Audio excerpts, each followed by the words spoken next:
On today's episode of Let's Talk FGO, we're going to talk about how Oniland was kind of announced, and give you a full pregame on that. And then also, hey guys, guess what? It's a Halloween GUDAGUDA, and Nobukatsu exists. The memes are dead. Hi, I'm one of your hosts, Omega, and I am an ancient alien. With me, as always, is Lucky. He's too tall to get on those Oni rides. Anyway. Actually, I'm probably too tall to get on those Oni rides, too. The vote of servant list is super short. Anyway. Anyway, I hope everyone is enjoying Fate Grand Order, a.k.a. the Battle for Himiko. And while we here at Studio Mail like to bring you the latest in FGO-related news and memes, we will be talking about current and future events for the JP and EN versions of the game, so anyone not want to spoilers should burn away their life for Big Sis. I'm going to double up on that. We do that occasionally. There is a pregame for an upcoming event, which will require story completion. We're going to talk about some things which might be surprises. If you're one of those people who like to go in completely blind, you can skip that section using time codes. But also, if you're not going in completely blind, I will mock you if you are in my Discord server and complain about not knowing how to do the event and didn't listen to me explain it. Just a hearty old chuckle. Oh, though, speaking of past episodes, just a little bit of pre-business before we get to some of our usual stuff. I do want to say, hey, if you didn't see it last week, we did do an episode. It exists. Though I noticed that a smaller amount of people clicked on it than usual, and that probably had something to do with the thumbnail. What? Because I didn't talk about it too much, but I mentioned a couple places. YouTube really fought me on that one. Real? Oh, that's right. Ludicrously fought me on that one. To the point where after about 5 or 6 takedowns, I was just like, guys, I'm not even going to say anything in the little form. This has literally been reapproved like 5 times. Just please stop fucking around. So I don't know if it took them like 5 or 6 days to find a human, or just I went through like a dozen different interns or whatever. But there was a real fight. I think the YouTube thumbnail algorithm does not understand thighs, guys. Watch out for legs. Legs will get you. So if you didn't click on that episode because it didn't have it like showed up weird without a thumbnail, even though it usually auto thumbnails to just the video, which is just the thumbnail, which is the double ironic part. If you didn't realize it existed, it does exist, so you can go back and check that out. I believe that was a full mailbag week, because there was no goddamn news. And now there is many goddamn news. So we'll get into that. A lot of goddamn it. But first, let's remind everybody this episode is brought to you by our patrons like Adam DeHarp, Ahago Comics, Architect 10, BlackSOG, Carlos Qua, Jeremy Vasquez, Kylie Denton, Legendary Boss Hunter, Liam Kessler, Rogue Robin, Shawnee P, some guy named Bob, Soda-san, 0424, Saturn23, and Zach Reed. If you like what we do and want to see some more, consider supporting on Patreon. You can get access to episodes early and lots of other goodies, and it really helps us out. Thank you for your support. Yeah, he did the click. But okay. All right. Okay. So, we got a little of our pre-business out of the way. So it's time to just go ahead and start running down the line of our business and check in first with everybody's favorite kohai, Mash. Senpai, 起きてください. That's right, everybody. We've been going for like 3 minutes, which means I can say it's time for our segment about pro tips. Wake the fuck up, Senpai. I have 2 pro tips. First, save friends points for Nobukatsu. I mean, you don't really. It's like 2 years, but also, yes, actually, like, do that. Save your friend points. I'll explain what that means if you don't already know later. It's wild. But since that was just a short tip, I also want to just throw this out there. As a reminder, once again, you need to be caught up on story for some new big stuff coming down the pipe. Not just Oniland, but also, obviously, next month will be a new Lost Belt release, which will require story completion if you want to get those sweet, sweet St. Quartzes, access to free quests, all that shit. Mm-hmm. And if you want to get rewards for completing things, because that also happens. So yeah, just we're coming up on a couple of big things for a while that'll need story completion. Like I think there's a decent chunk in 21 next year that should require some level of story completion, and there's quite a few events right at the end of this year. Let me actually check if the new thing. Nah, it's just. It's 22, 2 years from us, JP's current year, which is mostly free of that stuff. They're pretty good about just needing Fuyuki clears. But yeah, you got a decent amount of stuff coming up in the next year or so, 6 months, which are gonna be a thing. But okay, that's our pro tips. We're just gonna power on through Records from the Throne, our regular achievement topic, really quick. I have acquired my Mecha Ellie Chan Mark II, as established. And I got pretty lucky. I got Osaka Hime on a ticket. Hime. Lucky doesn't have anything. I'm actually not doing that hot on the rerun. I'm only at like 50-something missions. I mean, I don't think I'm doing much better on the missions part. I just happen to clear the story. Don't ask me about my Mecha Ellie-chan Mark II's NP level. We've been playing a lot of Genshin Impact lately. I'm playing Genshin Impact. Well, it's open right now, but I actually am working on the thumbnail, as I should. Mm-hmm. Oh, you have a lot of stuff to do on that. Yeah. But okay. So yeah, that's records, Chivos, know all the world's evils. That's right. It's just gonna be whatever joke Robin puts in the time codes. I'm on to you. Let's move on to did you finish your master missions, which you probably did, but maybe not. So, to finish your master missions this week and get those super free quartzies, you're gonna need to do 5 quests with a berserker in your party, do 5 quests with an assassin in your party, defeat 5 servants, defeat 10 servants, do 5 quests, defeat 15 undead enemies, aka do the event. Remembering that well, there's several berserkers who are available, but also especially with assassin, that's probably aiming at the old neat Hime there. Though, I don't know, depending on when the event ends and what happens, you could also probably get these done with servants who are of an Oni variety. You can't see it, but Lucky wiggles his eyebrows. We do that a lot. We do a lot of gestures. Gesture-based humor. Okay, that's the master missions. There's your reminder. Mm-hmm. Honestly, like, I think I was, like, half done, and then just today I cleared out a couple of quests I hadn't done, like, my first one yet. You know, get rid of those annoying numbers and got the rest of them done. Shouldn't be too hard. So, here comes the big front bit, because we got a lot of news. Get ready for a content sandwich, guys. Tasty. Because we've got news, and then we're going to do the mailbag hour, and then we've got a back half, because, yes, we will be doing Oniland pregame today, and also talking about new servants. Yeah, y'all guys only getting an hour. Let's start this side of the ocean. So, first of all, NA is ongoing some stuff. We hit 1,200 days. And at the same time, they launched a quarter and half AP main quest campaign from the 6th to the 24th. So, if you logged in on the 1,200 days, you got 10 Saint Courts.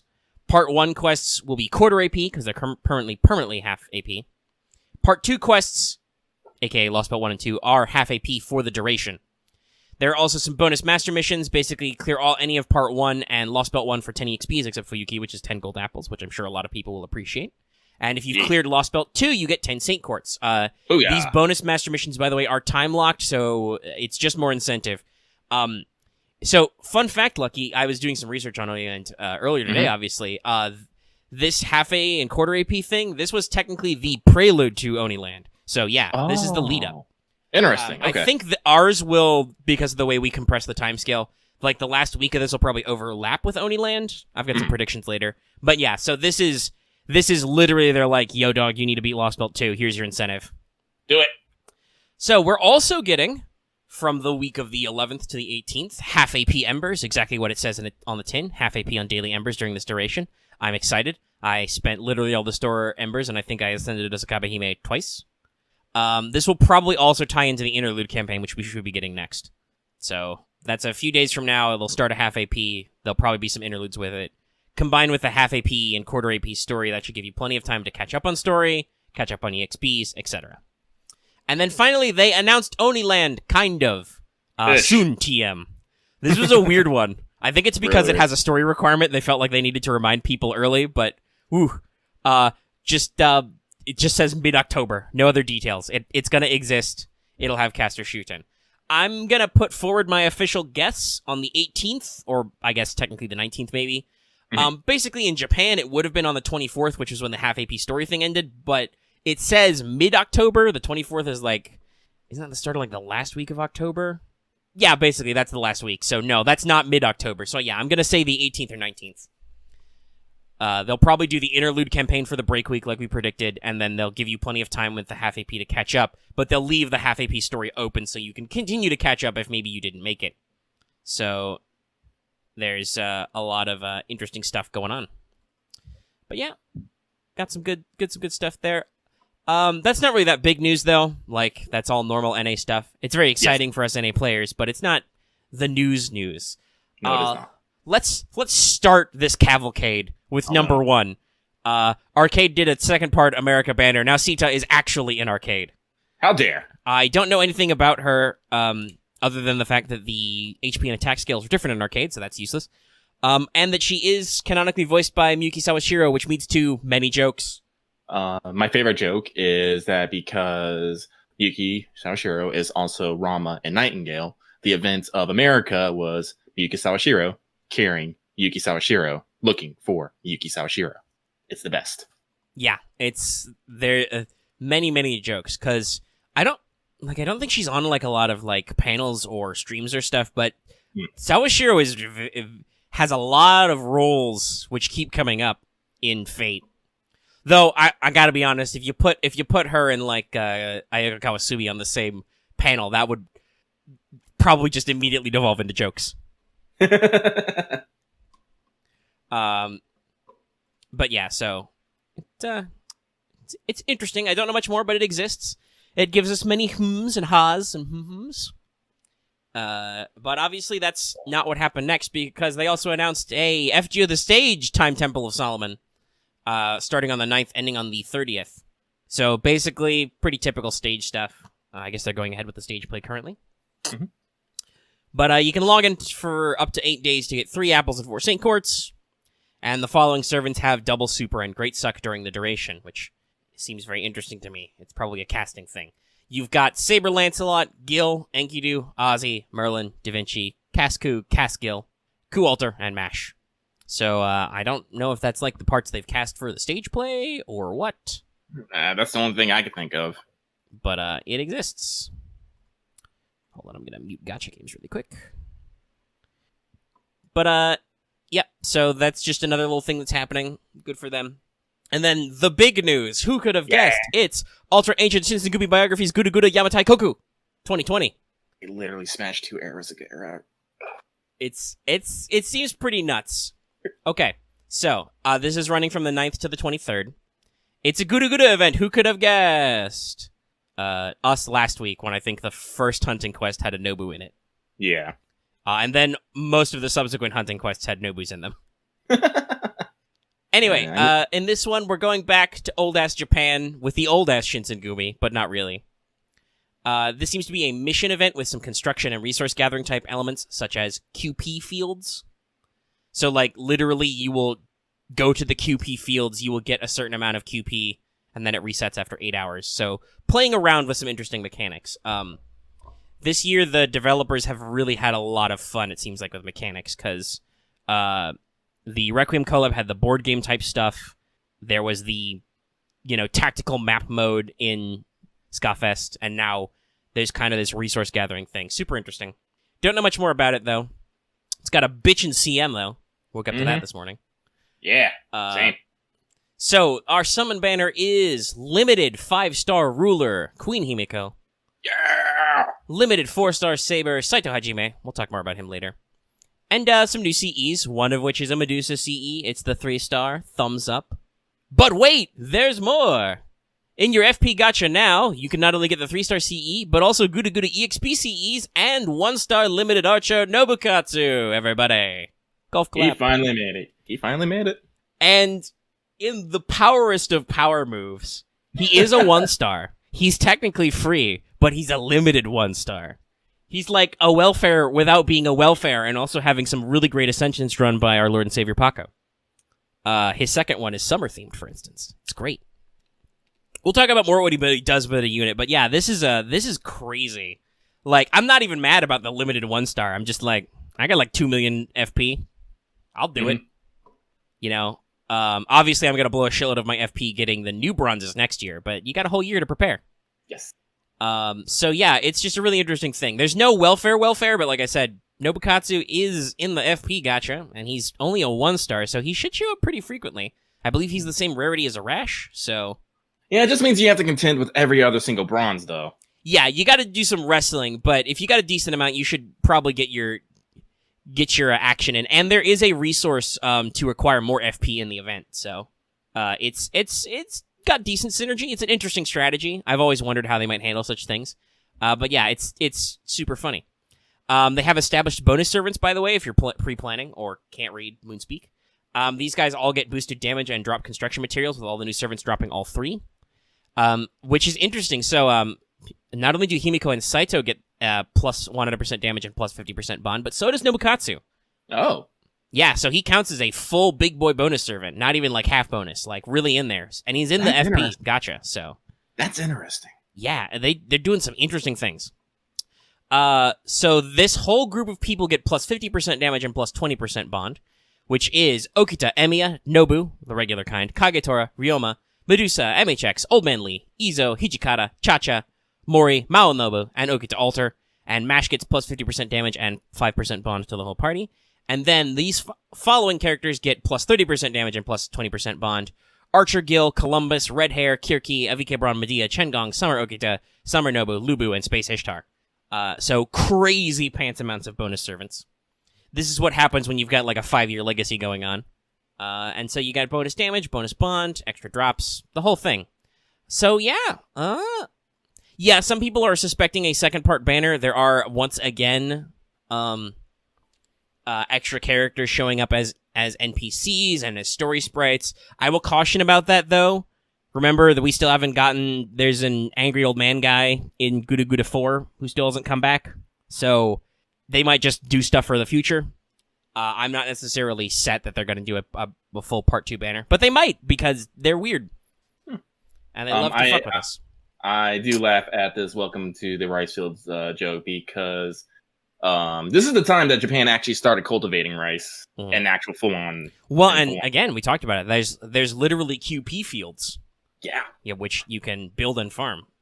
Yeah. I don't know much about the plot other than that it's in ancient Japan, and there's ancient Shinsengumi guys, and they fight, and there's also a Nobu there, I think, and they fight, and it's good. It does GUDAGUDA things. It's weird. GUDAGUDA just continues to sound like weird B movies. Also, yes, by the way, guess what? Final GUDAGUDA wasn't actually the final GUDAGUDA, in case you thought that. It was, in fact, just a goof. They love their goofs. Well, as I said, I will just sit smugly in my chair knowing that I was right all along. That's usually what we do. Okay, so we're going to talk about their kits and stuff later, so we'll probably come back for that. Yeah, other than, like, referencing the art once again, I don't think there's too much to comment about. But, yeah, big news week in Japan. They had a stream. I didn't go back and watch the archive. I don't know what's on it. Yeah, same, sorry. I just woke up and saw the CMs and my subs, and I was like, click. Open. And when Lucky got up, he basically did the same thing. I should mention, though, Lucky actually has started working again, so he's on a way different schedule now than he was previously. I'll talk more about that on What's Up, though. Mm-hmm. But, okay, I think then that's all the news. It's time for us to go ahead and jump through Mailbag, then, probably, before we get back to those servant deets and our Oniland pregame. Yeah! We'll teach you how to Oni. So, yeah, alright. Take it away, Lucky.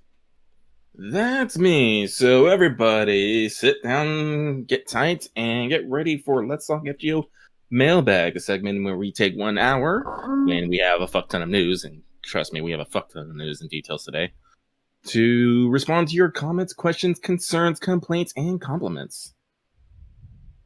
But, as I said, we have to set the timer at 1 hour. The timer will be paused if we start tangenting wildly, because, unfortunately, that's how we do at Studio Omega. But I have hit start, and away we go.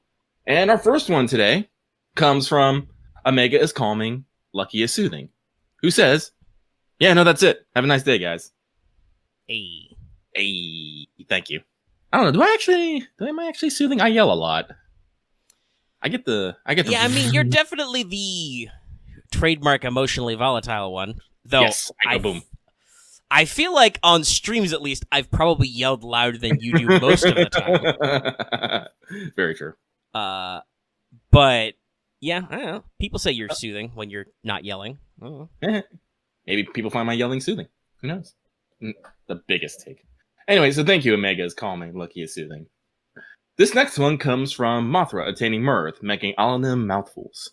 Who says, no questions, head empty. Hope is all well for both of you, particularly Lucky in his employment. Salutes, Nobu Nobu. Nobu Nobu. Thanks, my dude. Hope things are well for you as well. I think you're starting to have a little bit of fun with your aliases, though. They weren't already having fun with their aliases? I don't know. So thank you, Mothra, attaining mirth, making Alanim mouthfills.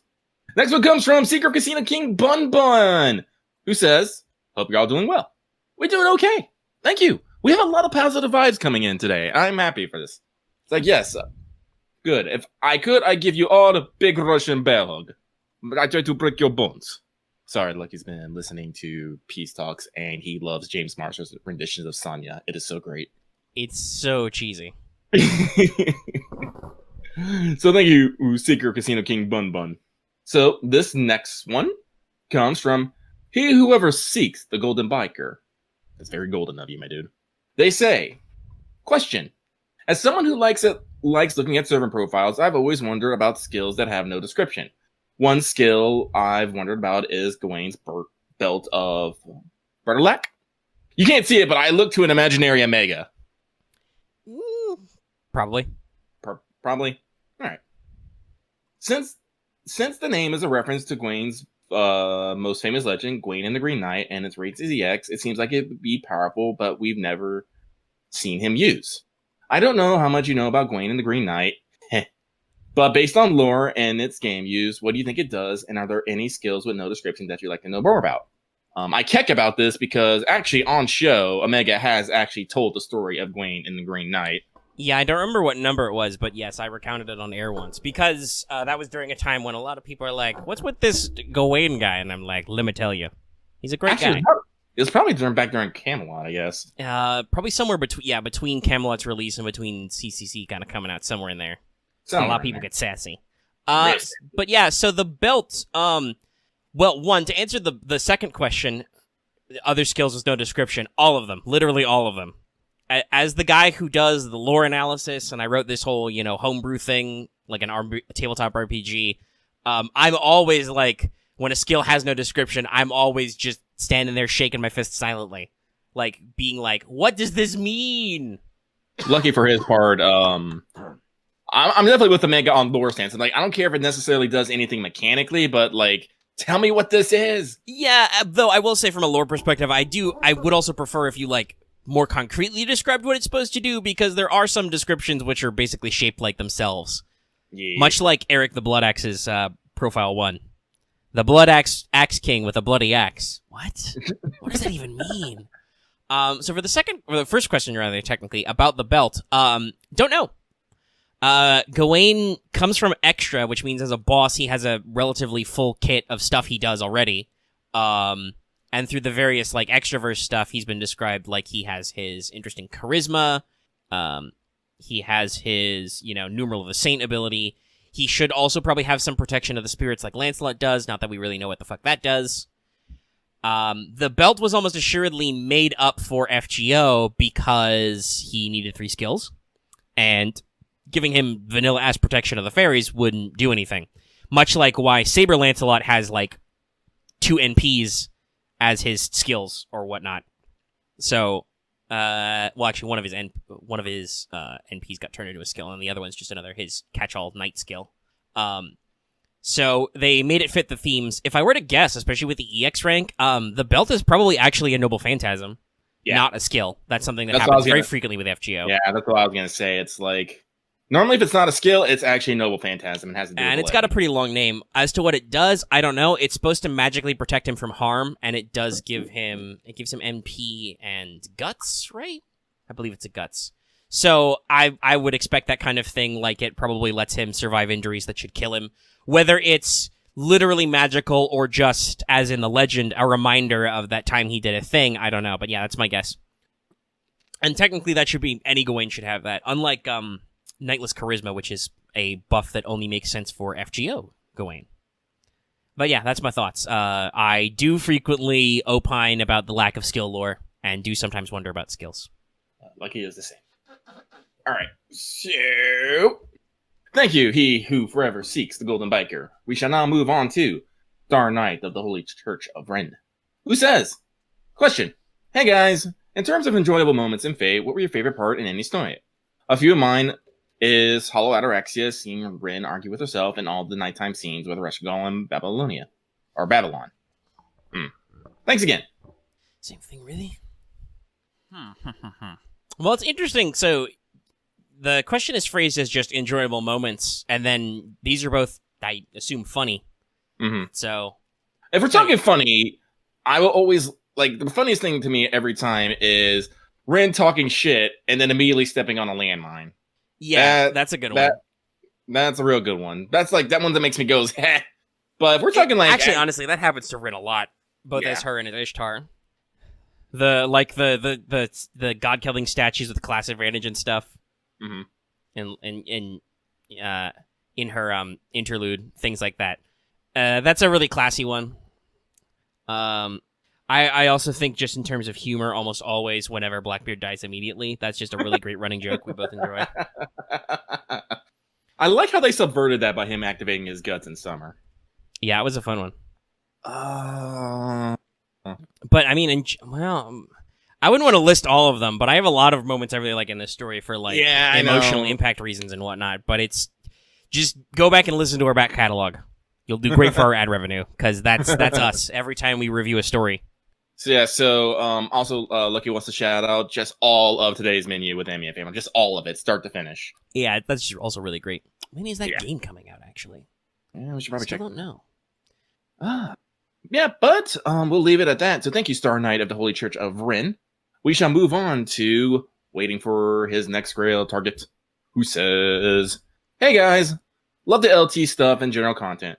Since you guys follow JP Reasons as well, I'm curious to know what the two of you think of the Gale Front mechanic that came out during Seashell Fest. Personally, I had a good time, even though I couldn't complete all the quests, and I'd love to see it implemented in other events as well. Also, when will you be putting out the Sita I Want It? Have a wonderful week ahead." This is where I look to Omega, and I hold up the sign that says Gale Front mechanic. Oh, that was the tactical battle thing. Okay. It was called Grail Front. Oh, okay. I don't think I mentioned that somewhere in the news. Anyway, I didn't know it was mechanic. I didn't know it was called Grail Front. Yeah. It seems cool, but we can't read Moonspeak, so I don't know much about it other than that it seemed interesting and fun. I will say, like, I'm always down for new mechanics and, more fiddly bits. I like fiddly bits. Yeah. It seems cool, especially with the idea that, like, you can... the master can fight, basically. Like, your king piece in the little chessboard thing can actually do a battle, and you can win by taking out the enemy master, so you can do some funny stuff. It seems really interesting. I cannot wait to play it in English and understand it. That's usually how we feel about JP stuff. TBH.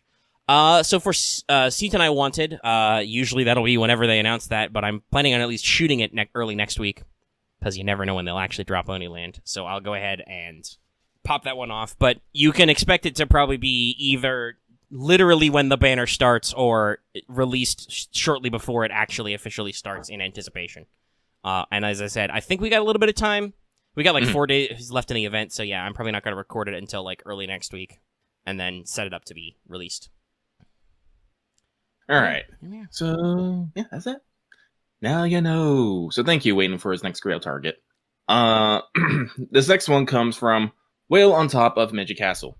Now, I'm going to say this. I'm reading this verbatim. All right? Word for word. So if any of y'all have issues with what I'm going to say, please take it up with the person who wrote the comment. All right? All right. So, question. So in a recent episode of the Trash Taste podcast, Get the Anime Man, Sea-Dog VA, the Fate fandom was compared to drug dealers. Essentially, the idea is that we try to hook people with entry-level stuff like Zero and Unlimited Blade Works, and then slyly try to sell them another series of games or continually push them to go deeper till they hit the non-Fate Natsuverse like Tsukihime or Kara no Kyokai. I found this to be an amusing comparison, but I was wondering what you guys think. If you guys think this seems true of the overall fan base. Are we just anime waifu drug dealers? Okay, I am an anime waifu drug dealer, but that's just me. I am a drug dealer. I am here to sell you on anime and tabletop games. That's what I do. But no, to the greater question, it's an interesting phrase. I would say no, right? Well, like I would say, like at least not any more so than any other big multi-part franchise, right? I was about to say any big fandom or any big franchise does that. Kingdom Hearts? Oh, hey, have you played this obscure sub game? It came out on the PSP. I Final Fantasy, Final Metal Fantasy, Gear. Metal Gear's, yeah, another good one. Oh, did you play Peace Walker? It's actually super important to the story, like any of these games with big lore are all big franchises always have these little entries, and just if you like them and you get somebody hooked, like you'll definitely try and bring them deeper in. That's just our nature in fandom, to be like, hey, you liked this? Well, now that I know you like the series, let me recommend some things, right? Because there are some things that are good standalones. Like, I genuinely think that, like, watching Unlimited Blade Works or Zero is just a good experience. Yeah. But also, if you like that, hey, check out. But honestly, that's how we are about stuff that's not in franchises, right? Like, or even, not coming from same sources. Like I could be like, hey, did you like the Dresden Files? Well, you should check out Codex Alera, because the same guy wrote them, and he's great. And heck, you can even branch it out even further. Give more friends. Like, hey, you like anime? Have you seen this or that? And just name wild things. So no, I would not Metal Tyranny mine. It's like, do you like Sword Art Online? Try Excel World. I'm like, yeah, accurate. No, very accurate. There's a lot of that. That's just human nature, is to try and build those bonds. So there's a lot of that rabbit hole effect. Yeah, no, it's all a social contract of trying to find meaning and, gather like-minded individuals, even if you have to kind of mold them yourself. Also, I don't know if this was the commenter or the podcast that said it. I have heard of their podcast, but I haven't watched it. But I don't know who would go that point. But I would also disagree that actually the thing, push them deeper till they hit non-fate stuff. That's not usually what I hear out of people who really like Kara no Kyokai or Tsukihime. Usually... And actually, there are some Tsukihime diehards who are like, ugh, why are you watching Fate? You should watch the original magnum opus, Tsukihime. There are some people who are diehards for other Natsuverse stuff that are, really push it. And in general, I actually go you watched a Fate anime? Well, in addition to all the other Fate anime, you should immediately also check out Kara no Kyokai, because it's by Ufotable and it's really good and it establishes a lot of concepts. I usually am you should start at the beginning. But if Tsukihime is deep in the hole, that's only because universally everybody who likes Tsukihime is also don't watch the Tsukihime anime, it doesn't exist. So yeah, I would say that I don't think that part of the assertion is necessarily correct. But yeah, no, those are my overall thoughts. And please nobody clip me saying I'm a drug dealer out of context. What am I kidding? You guys are too lazy to clip anything we do. Make highlights. I'm trying to reverse psychology them, Lucky. Actually, I actually found this out. There's some people who've actually made reaction videos to Gil versus the World. Ooh, was that what that video was in our YouTube channel history? I should check that out. I'm not shocked, because Quartz was very, very big in the FGO years. Yeah, I know, whatever. But people doing that stuff, someone made a reaction video. Neat. I guess do more. I love it. Anyway. We move on. So thank you, Whale on top of Himeji Castle. We move on to Cahulian God, who says, hope I didn't miss the cutoff point, distracted by work and a distracting pain in the back of my head. I hope that's your psychic powers awakening, because that means mine can awaken sometime too. Let me finish here. As for my question, with Sita now in arcade, I wonder if there's any other servants or potential servants would have special summoning circumstances. Excuse me. Like how when you summon Hokusai, you summon both father and daughter, as well as in Babylonia when heroic princesses summon Ishtar, also summon Aresh as a package deal. Chain summoning is wild, yo. Chain summoning is wild. You see, the thing is you kind of have to think. You have to I can think of some examples off the top of my head, but the thing is you have for a question like this, you need a servant that is if you're gonna summon together, you need a someone who is related but distant enough to be their own entity. There's obviously you have to think about dual servant summoning like the Dioscuri. There's also a famous legend, I believe, in South America. Well, not urban legend, but they got urban legend. But it's the Valiant Women of Potosi, which was a pair of kick-ass women who hung out and fought people in the streets. Yep. So they were known as a dynamic duo. At this point, I think, for instance, if you summoned Musketeers, you'd probably summon those 3 guys, right? Yeah. That would just be how it worked. But, like, proper chain summoning, it's really weird because Core Fate doesn't really get too into it, right? Mm-hmm. Like, Apocrypha kind of talks about the Evil Dragon and Siegfried being kind of 2 sides of the same coin, but that's still a result of other plot stuff that we won't get into in case people don't know. Mm-hmm. But there's not a proper, like, chain summon in actual Grail Wars. That's mostly an FGO thing, as it gives us an excuse to have multiple characters show up. Mm-hmm. And we're going to run into this with a couple of questions, I think, this week that I've seen already in this skim down. But big brain hypothetical questions are almost too big to answer without doing, like, a whole episode on them. Mm-hmm. Like, there are a lot of legendary rivalries and oppositions which go back so strongly that those people will be summoned together, or at least strongly could be, but I don't know. You know, all right. It's a big list. If we want another dual servant, though, I wouldn't mind Bonnie and Clyde, though. American group. That could be funny. That could be funny. But like, yeah, you know, like big rivals, though. Yeah, I can't brain that quick enough. I apologize. So anyway, we're gonna leave it at that. Thank you, Gahulian God. We're gonna move on to the demon of 666 golden apples. Question. What do you consider your luckiest pools? Mine was Tamano no Mai spoke while going for Ogita Altar, but I've also gotten at least 3 SSRs from tickets. Sincerely, me. Lucky considers himself extremely lucky when he gets what he wants and he didn't have to spend money. That happens less than you think. But were there any, I think the question is, were there any polls that you can remember that were, like, really under that bar? You know, did you get, have you gotten anybody big you wanted in, like, 110 poll? Well, like I said, I think the two I have to go to is I got Skahawk on a ticket. I'll always remember that. It's a good one. This was on the first Thanksgiving banner. And I remember I got 2 Casterneros on tickets during the first summer too, and was able to pull the rest of them before actually having to spend money. Like, I probably have other stories that are probably like that, but unfortunately, Lucky's memory is shite, and he can't remember. So I would probably have to say my best sequence was the infamous incident of 6 tickets, 2 Teslas. I was rolling for Lancer Artoria Altar and spent like 6 or 7 tickets, and in those 6 tickets, I got 2 Teslas. And no Lancer Artoria, by the way. That was later. So, like, mathematically, that's probably the most lucky, but I don't know. I don't have a lot of other crazy stuff. Yes. So, thank you, the demon of 666 Golden Apples. We shall move on to John. Yes, Stan. Who says, "Hello, Lucky Nemega. So I was looking into server profiles and read the actual description of Musashi's Mystic Eyes, the Mystic Eyes of Empyrean." Wait, is that how you spell it? I pronounce it? Yeah, something like that. Empyrean.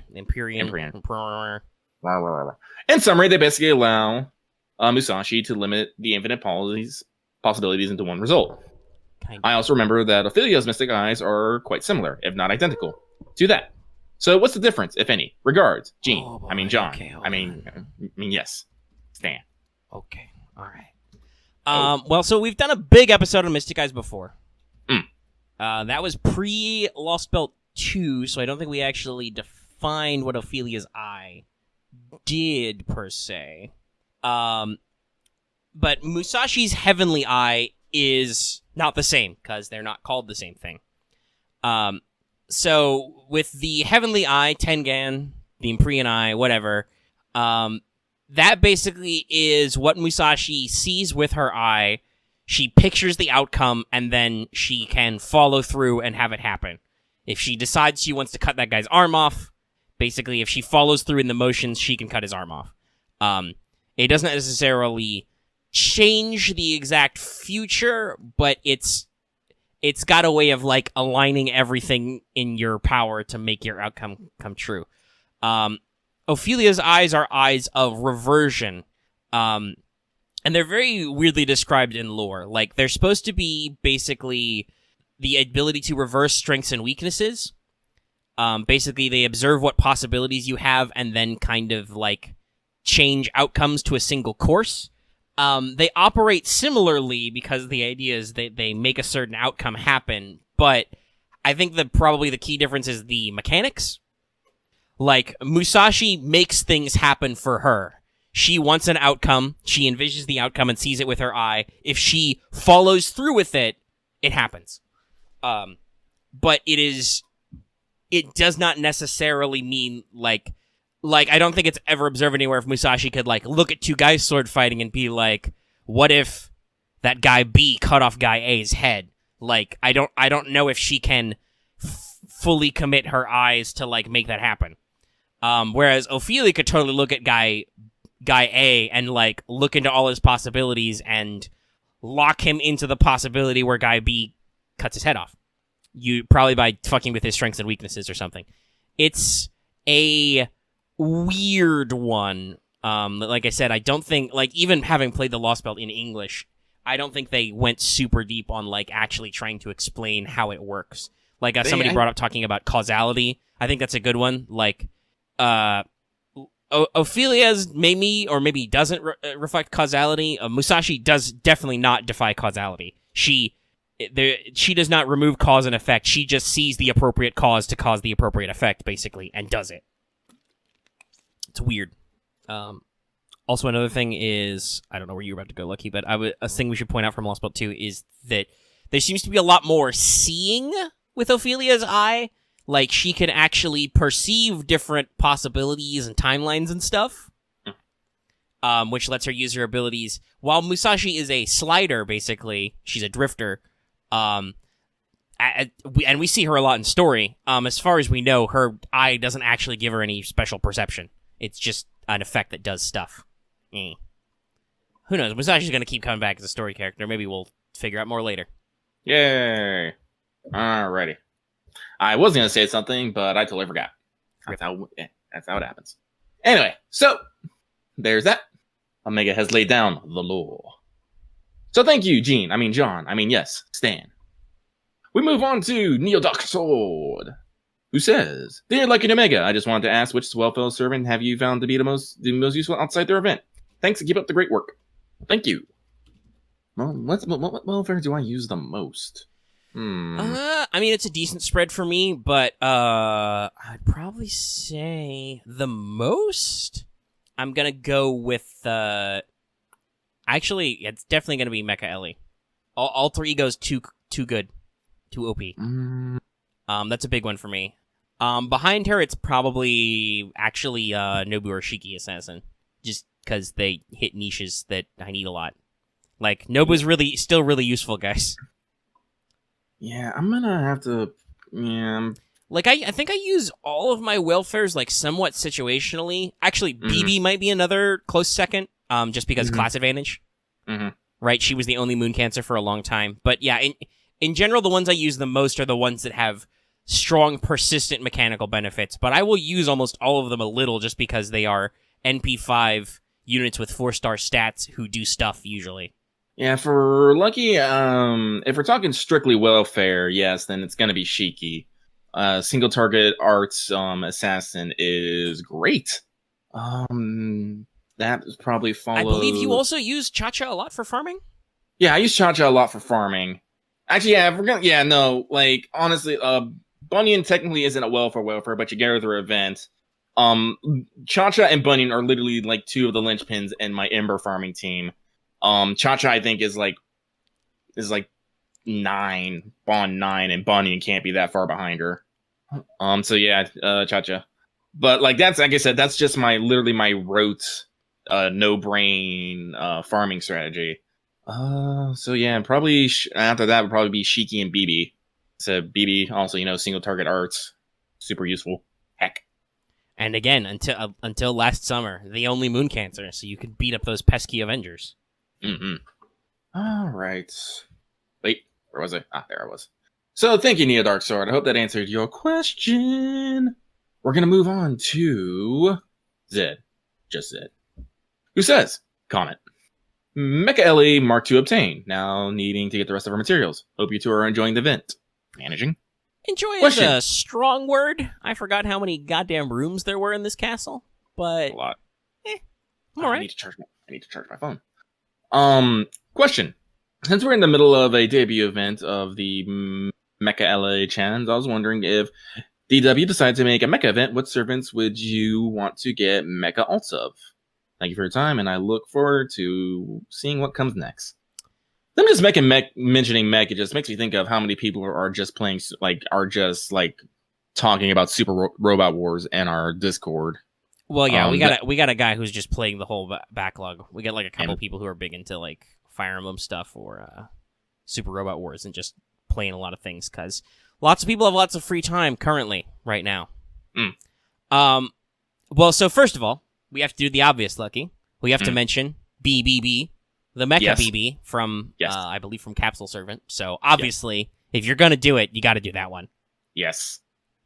Other than that, gosh, I don't really. A Mecha Servant, huh?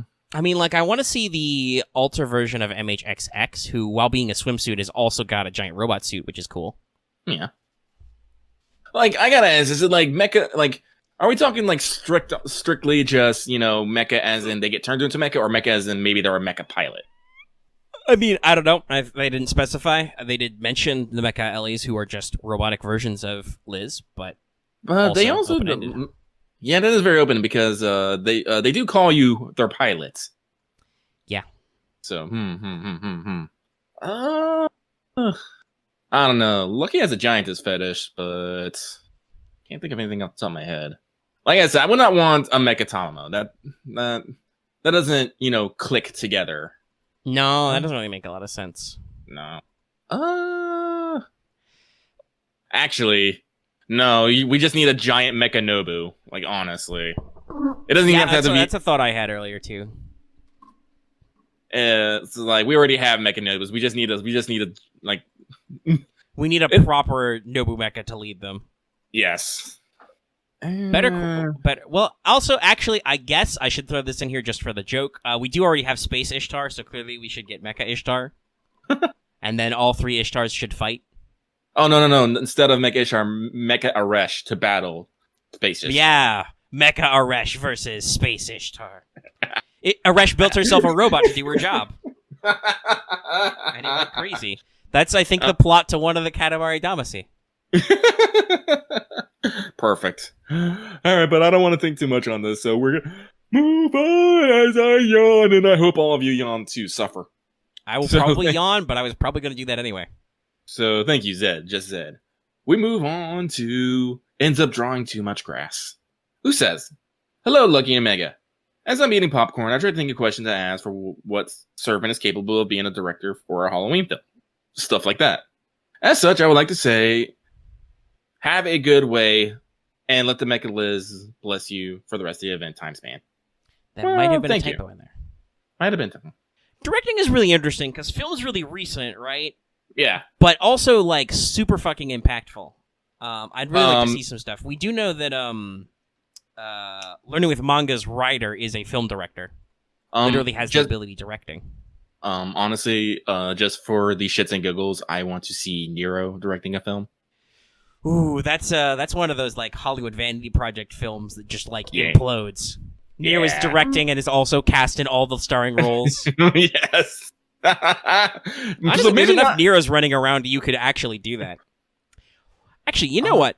Funnily enough, there's probably going to be an event because I believe the Murder at Mayho residence is a film reference event. Like, you're supposed to be shooting a movie mystery, if I remember rightly, because there were a lot of jokes about movies and cameras around that time. So that's early next year, I believe, mid next year. Mm-hmm. So we might actually see FGO answer some of these questions. Nice. I think Jean Alter is the director, but I'm not sure.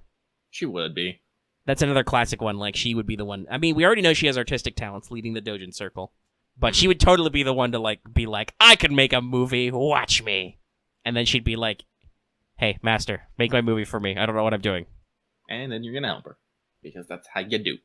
Well, actually, so thinking specifically of, I guess when you mean, like, a Halloween film, do you actually mean, like, a scary film? I don't know. Yeah, like a horror, probably a horror movie.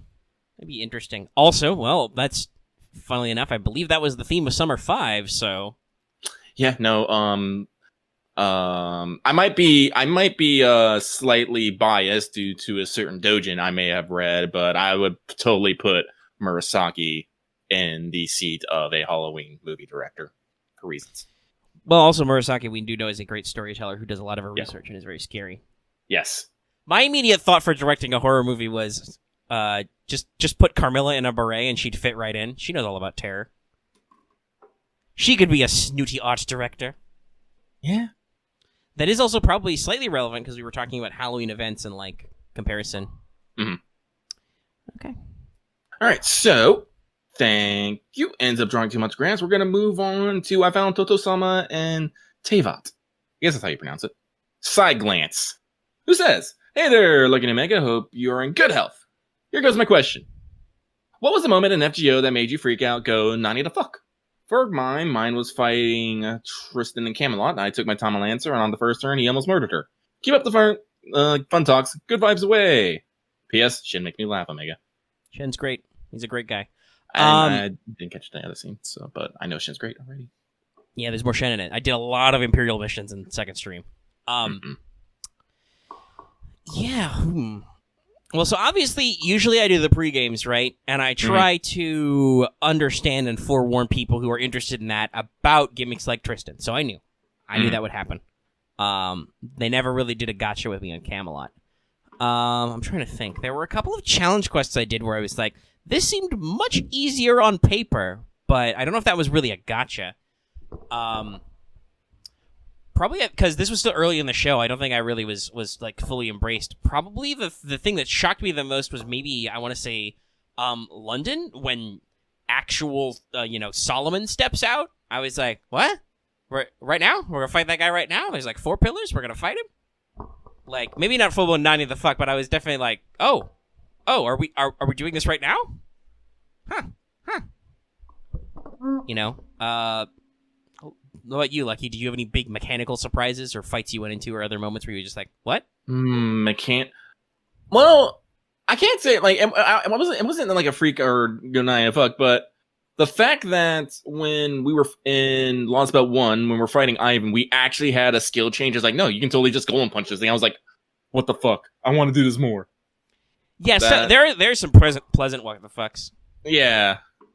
Like, honestly, even though I knew it would happen, going into that fight, and when the piano Diaz Irae starts playing, I'm just like, yes!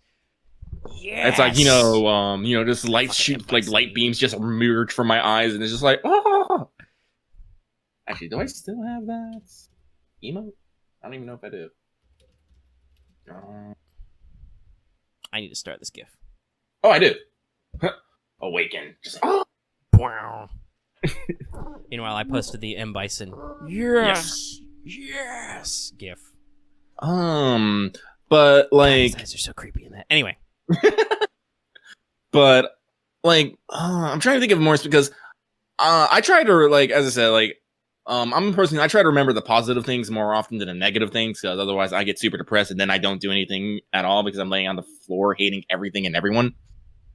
But yeah, so like definitely VK Braun being all like, yeah, I'm just gonna make a golem here, write it.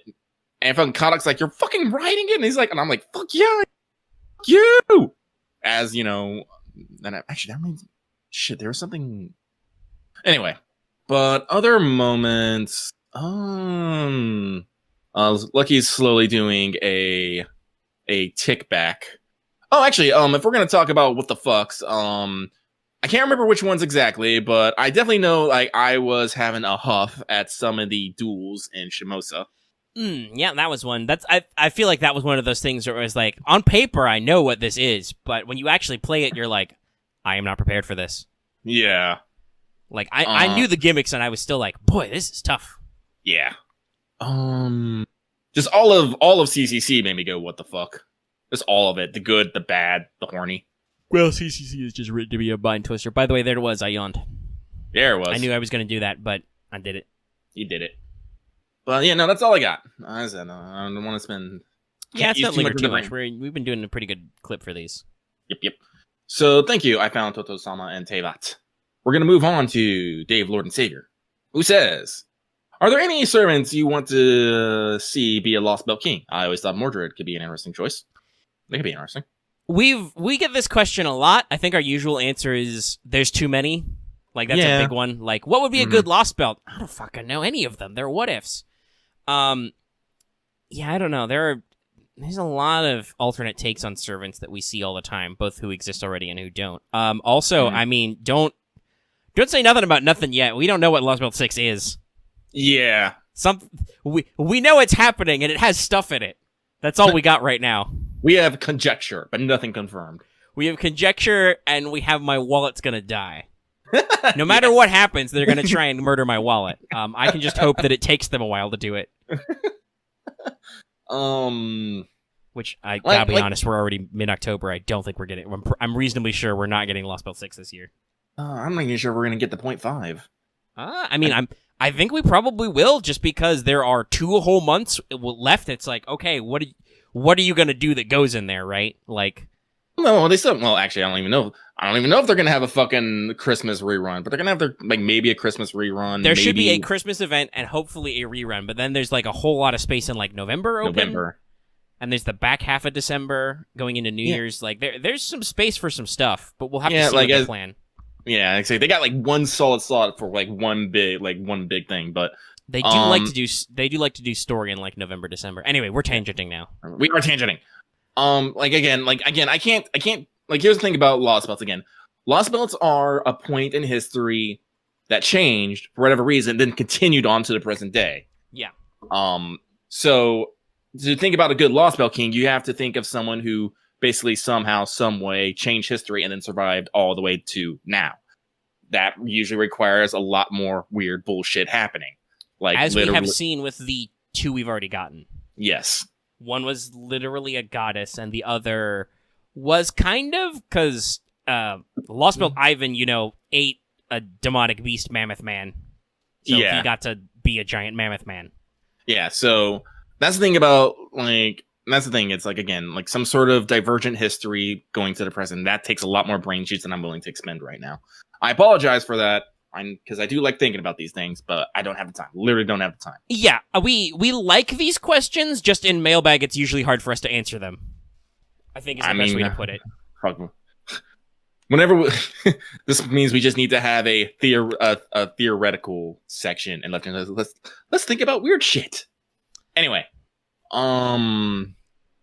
if you guys want us to have a section where we just talk about theoretical shit for like an hour, because we totally can, let us know. So thank you, Dave, Lord and Savior. Next one comes from that guy who exists, I think? Maybe, question mark? Who says, hey guys, hope you're having a good week and may your future roles be good. No question, because it's past midnight when I'm writing this and I can't think straight right now. That is very, very fair. Big mood. Big mood. By the way, yes, that is a reference. I did watch that new episode of Emperor's Texas Speech that just came out today. What? A new episode of If the Emperor Had a Text-to-Speech Device, Emperor GTS, came out today. Okay. And it does involve a joke about Big Mood. Big Mood. So thank you, that guy who exists, I think. This next one comes from G.O.D., Greatest of Dogs, who says, Dear Lucky and Omega, what kills me about this statement is that they capitalized the first Lucky and not the second one. Yeah, that just doesn't make any kind of grammatical sense. I'm just like, Error. Does not compute. Dear Lucky and Omega, seeing that we are in the last episode of the Ellie Trinity, I ask you, this Elizabeth have invited all of Chaldea to her Animal Hall country, but there's no one around. How is everyone, including you, trying to hide from her? Hang on. Thank you for your opinion. Alias G.O.D., Greatest of Dogs. Well, clearly it has been canon that Kotaro has taught us fucking high-level ninjutsu techniques. So I'm gonna channel my inner fucking Fuma ninja and substitution my fucking way out of there, I guess. Ninja vanish. Smoke bomb. Boom. Yeah, smoke bomb. Hide inside Babbage. Any number of things. Hiding inside Babbage. That'd be great. It'd be a little warm, but... A little warm. Steamy. I mean, just make it... Oh my... I'm just... Turn his hat into a sauna. Yeah, I'm just imagining that he has just an inbuilt sauna. He just pops him open and there's just Fran and Moriarty just... It's like, I can't. I fucking can't. Or he's a steam train. Ooh. Yeah. I'm imagining Moriarty just keeps doing weird experiments, so he just pulls leather and transforms into weird shit. Oh, that's great. You can't really do the transformer noise with your mouth, but you can try. Yeah, I know. We could try. Anyway, thank you, G-O-D. Greatest of dogs. We're going to move on to Masked Man offering strange bargains. Dangerous. Who says, Dear Lucky Omega, you guys have mentioned in the past that you'd like to see more representatives of the Fae in the Fate universe. That being Correct. said, yes. That being said, what classes or abilities did you think would fit some of the famous members of the Fate Court, such as Puck, Oberon, or the Queens, other than the cast, which seems to be a catch-all? Thanks, and hope you guys are doing well. Well, let's see. So, two off the top of my head that I definitely want to see is Oberon and Titania. Yeah. Maybe That might be a little weird with Billy Shakes, but yeah, that's the weird thing. Like, Midsummer's Night is one of the things. Like, actually, honestly, that could be. Well, also we name dropped all those characters. Puck is also Midsummer's Night, but Yes, they yes. have folkloric. Yes, they do. Connections, which that usually turns into an interesting thing, right? Where they would be like, Billy Shakes, hey, nice job, love the play, loved it. They did not love it. I've toyed around with the idea of Lenanshi, and yes, I am pronouncing that correctly. Yes, it's Leon as both an assassin and a caster for various reasons, because that seems to be an interesting thing with the magic and the whatnot. Honestly, and this could probably turn into maybe a future Teach Me again, because vampires are kind of elementals, or at least the high-level ones are. It's weird, so if we get into, like, a whole what the fuck is vampire, elemental, whatnot, dead apostles, etc., we could maybe, figure out some explanation about what they kind of do. Might be interesting to see some stuff with, like, Berserker Black Dogs. We saw this in Case Files, Black Dogs. In general, though, it would probably be Knights classes for Fairy Knights, of which there are some, and then usually, like, Caster. I mean, we could see, like, speaking of rulers, we could see, like, a Titania or an Oberon as, like, a ruler. Fae are really about their, like, bargains and power balances and stuff. Very much so. I'd even make them a dual servant, honestly. I think it'd be interesting. Especially if they don't have a lot of, like, high-level stuff. Also, the classic one, the name Queen Mab is dropped in Romeo and Juliet. Yes. Though, obviously, that comes from some alternate spellings. And also could just be Maeve, because that's another... This is actually a thing I've been thinking about. Pro tip, guys, especially if you're interested in the Celtic stuff, check out OSP recently, within the past couple of months, did a video on the Book of Invasions, which is the mythological history of Ireland. Much like the Norse Eddas, though, it's a post-Christianization source. Oof. So that's our only source for a lot of, like, Irish and Gaelic history and mythology. And it's really weird because it keeps turning clearly mythological figures into they were just kings and sorcerers or aliens. There's only one god. Shut up. So speaking of, like, Maeve could totally have been a deity who was the personification of, like, Connacht, and not a human queen at all. But yeah, like, there's a lot of weird and a lot of Celtic deities got downgraded into fairies, basically, because that was part of the wider Anglo sphere.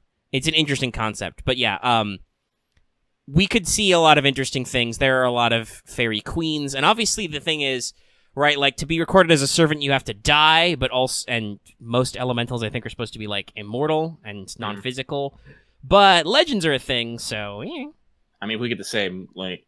Wait, do we have any servants that wield a Clima Solius? I can't pronounce it. Big Sword of Light. Irish one. Shiny Rod. That's Rod. a reach, by the way. Wow. People should probably get that, though, I hope.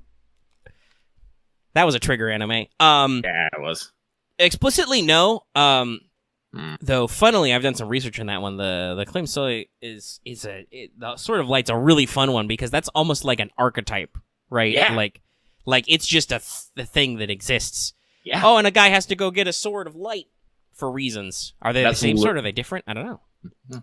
I mean, yeah. Cuchulainn has divinity because he is the descendant of Lu, who we're pretty sure is a god. Like, Lu managed to make it through all that by actually being remembered as a deity. Maeve doesn't have divinity, but she does have, like, Golden Rule body, which is the attribute of having a body like a goddess. It's weird. It's really weird. I don't know. I think we're getting off on the tangent about some of that. There's some multiple things. I think like you said, the Shakespearean ones would probably be the Shakespeare name drops would probably be the highest because those have stuck in pop culture. Thanks Billy Shakes. Yep. And obviously, like I said, I have my own ideas about other characters. Yeah, you see, like I know a lot of them, but not like specifically named, because actually fun fact. And some of them are just like titles. Like, is a red cap a guy, one guy, or is he many guys? Are they a thing? It depends on where you're from. Red caps, the Earl King, which is not even necessarily a fairy thing. That's just a Germanic weird dude with horns in the woods thing, but also is totally my aesthetic. So please go for it. That could also just be like Odin pretending to be another dude. It's weird. God, let's not. Let's stop, Lucky. Let's stop before I can continue my mythics and criticism and urban fantasy building. Yeah, no. Omega definitely knows the Celtic lore better than I do, so we will stop. Lucky's been studying up, especially, I will say, Lucky has gotten through peace talks and is like halfway through Battlegrounds, and he has been crying. That's also, by the way, really relevant because there's some stuff with some Celtic deities who do things and have stuff in it. That's why I said this is why I've been learning. This is why I've been it's time for research. We must do research. All right, I think we wasted enough time. We were probably going to get through all the questions, but now we went out. Rip. Well, I did pause a little bit, like when I started talking about the Sword of Light, so now we keep going. Fair enough. All right. So thank you, a masked man offering strange bargains. This next one comes from the Master Suffering from Liz Overload, who says, "Yo guys, hope your Halloween rerun is going well and that you obtained your second or first, I don't judge. Yeah, you do. Mecha Liz. Anyway, my question this week isn't really Grand Order related, but it is a fate question. Probably geared more towards Omega and his lore brain. I have a lore brain too. I'm offended. But anyway, would you say that it'd be possible to use Avalon as a catalyst to summon Emiya, specifically Archer? Thanks, guys, and keep up the good work." I mean, yes, but actually no. Yeah. Like, boy, yeah, there sure is a strong connection considering Emiya Shiro hauled that around in his body for a long time. But I would say it has a stronger connection to Artoria. Yes, mythologically speaking, it is much more likely to get a resonance with Artoria. Like, maybe if literally all the Grail slots were filled and for some reason you couldn't summon an Archer Artoria, though there was that slide of a translated shot from Fate Stay Night where Artoria says she could only ever be Saber, which is hilarious. Also, I'm wondering if it was translated correctly because, as we've established, very rarely do they go against their own lore outright. More just they make like weird exceptions. But anyway, no, it would have a much stronger connection as a resonance to Artoria. If you were trying to summon Emiya, you would probably need stuff unrelated to other people but directly related to his life, like Rin's pendant, because time-space. It's fucking weird. Though the throne does exist outside the axis of time, which means it can make those judgment calls. But yeah, no. You're better be getting like weirder catalysts that are less specific, like something like an actual Noble Phantasm artifact linked to that person. That's going to be a pretty direct summoning method, whereas this shows up in APOC using a chunk of the round table. That would get you any of those good old A-class heroes, Could be any of them. Mm-hmm. Sorry, Lucky's just... This is one of Lucky's pet peeves when people go and assume that Omega's the one that holds all the lore just because he talks the most, because Omega talks the most. I do the most active research into lore for the show. Yeah. But no, Lucky and I definitely have had deep lore conversations before. Like, Lucky's not an idiot. He can read. Which is, honestly, spoilers. That's all you need to do what I do, is read. Yeah. But there's a little bit of theory crafting in there, but as we just saw earlier, Lucky does that as much as I do. Yeah. I'm sorry, like, nothing against you, Omega. That's one of my pet peeves when he was like, no. People are just, where people are like... It. And we kind of, like you said, we can kind of understand why it is called Teach Me Omega Sensei. Like we've made it kind of part of the gimmick, but it's also not like 100% literal either. Yeah. All right, but enough of Lucky griping. Thank you, Master Suffering from Liz Overload. We move on to Team Bushytail comes to visit Himeji. Hello, Lucky and Omega. Hope you're doing well and all. My question for you is, what's your initial impressions on the idea of servant frontline? Can consist of more than 3 servants. Do any servants come to mind that you try if that were a thing? Honestly, Well, do you have a concrete idea? Because I don't. That's what I was gonna say. Well, here's the thing. I would say, like, first off, if there's more on three servants on the front line, well, first off, you have to think of the consequences of that. Like, for one, would you still only have a 5-deck command deck? You know? Let's assume, for the sake of argument, yes, you don't. Just the number of servants you can keep in your front row changes, not your actual command hand. So that would still limit you to 3 attacks per turn and all that stuff. And at that point, I would honestly say, no, I would not. I think that would actually be. I can't really think of servant comps because I wouldn't want that. Yeah, no, and nothing jumps out at me like, oh, I'd love to combo blah blah blah. Like, okay, yes, people are already talking about joke combos with Suicide Squad, for reasons which doesn't work. We'll establish all that later. But yeah, no, I think that would just be almost like too much of a burden on the whole game mechanic to figure out sensibly. There's that would reward most of all skills, especially AoE skills, or even targetable skills, just because you can get more action in them. And I don't know if that's a really good thing. And nothing really strikes me about it as immediately fun either, right? Yeah. Here's the thing. I think the FGO works best in its 3-servant format because every how do I put this? Every turn is this little isolated incident with your 3 servants, the 3 cards, and all that. Rule of threes is a big theme in here. Very symbolic. Very symbolic. And because here's the thing. If you can have more because here's the thing. This is game balance. If you can have more than 3 servants on the field at a time, the game will automatically, and I mean automatically, have to do it so the enemies can do the exact same fucking thing. And as I said, that means that things are going to have to get bigger. That means algorithms are going to get more fucking complicated. That means that they can feel different. At the very least, it comes with a problem with how does the AI target, right? Yes. It might become something stupid fucking random, or they have to start compensating in other ways. Because if you have more servants on the field, that means you have more options on the field, which means that I guarantee you people are going to stick. Because people are going to stick, if say we have 5, people are going to stick 1 attacker and then 4 fucking buffers. And honestly, I could, talking about the Grail Front, this mechanic and other stuff, I could see it as an event limited gimmick that had rules, right? Yeah. Much like how they made it so you couldn't use support in Setsubun and you got actually 6 servants, right? Yes. Cool, neat, okay. What if you got to use all 5 servants at once, but you can't use support? There's no support, so there's no doubles, right? No doubling up, and they could limit it in other ways. You could do an interesting gimmick, just outright flat upgrading the unit cap. No. Same for I hope they don't ever add a 6th playable or a 7th playable slot to a team comp, because that would be weird. And also, I'd never have enough fucking cost to actually put a 7th servant in, because it's not balanced that way. Nope. It's complex, guys. It's balanced.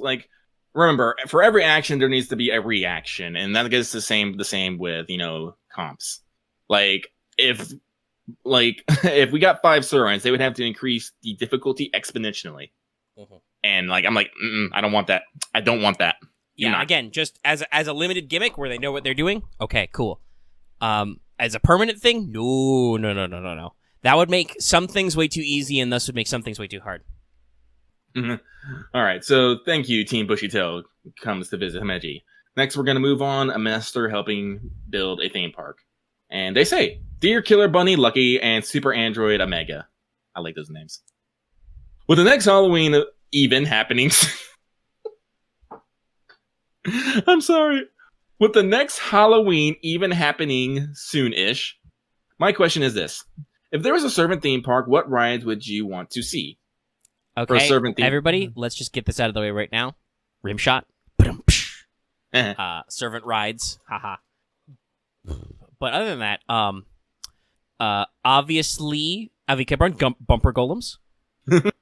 Hokusai tentacle twirl. Yeah. Babbage locomotive mountain railroad. Let's see here. Drake boats, yeah. Boats on boats on boats. Oh no, Bunyan launch pad.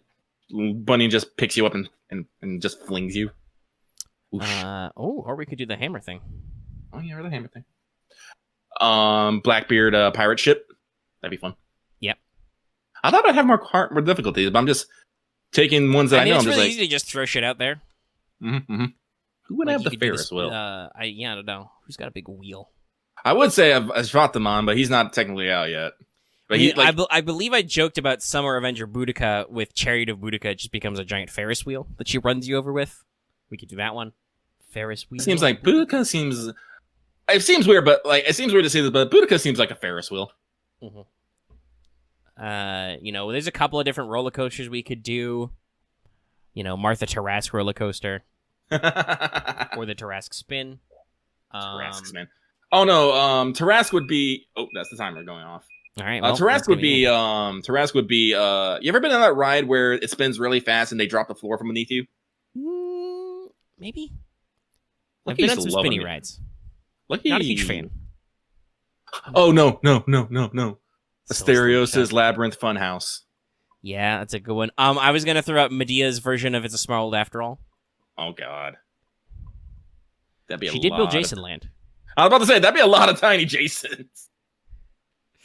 And halfway through, they just start getting murdered. Yep.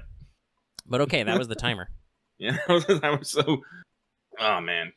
Let me pull this back. So, thank you, a master help in the building hammer, for your question.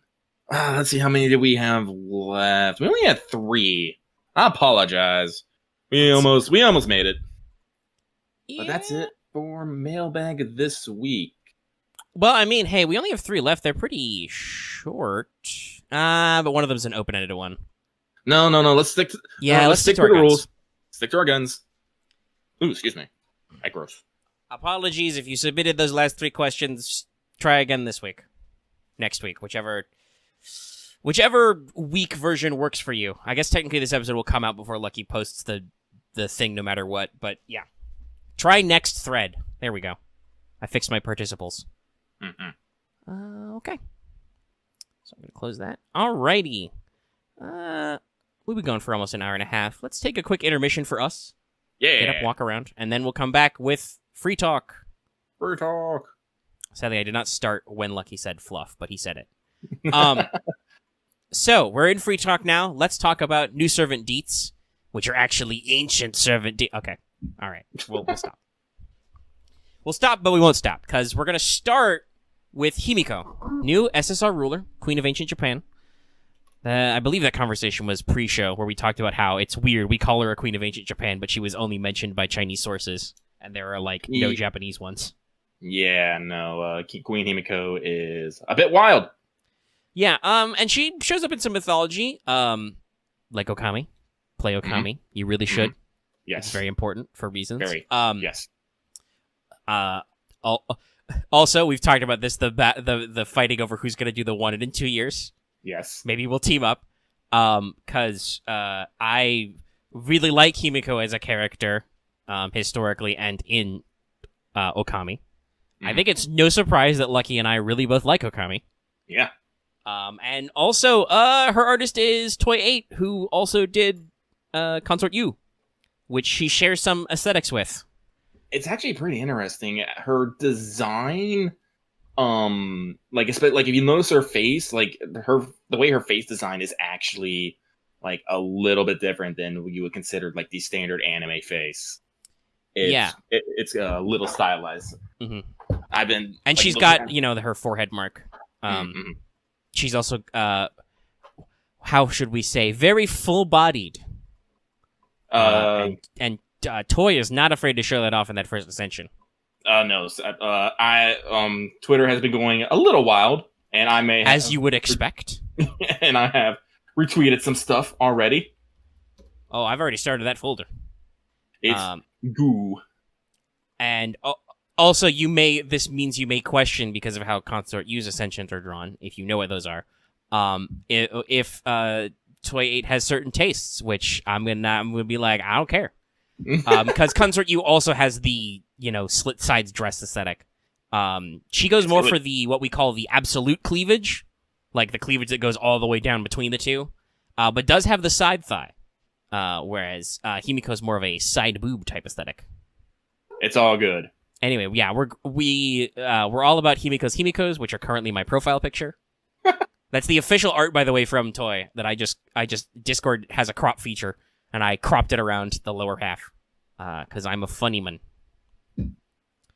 But yeah, let's talk about her mechanics. So, everybody, preface, remember, rulers are weird. If there was ever a class where no two rulers are alike, or no two members are alike, it's ruler.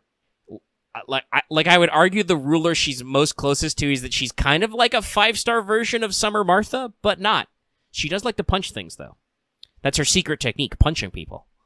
So she has median attack and HP spread. But also there's only like a dozen rulers, so it's still pretty high. She's got the number 3 attack and number 4 HP.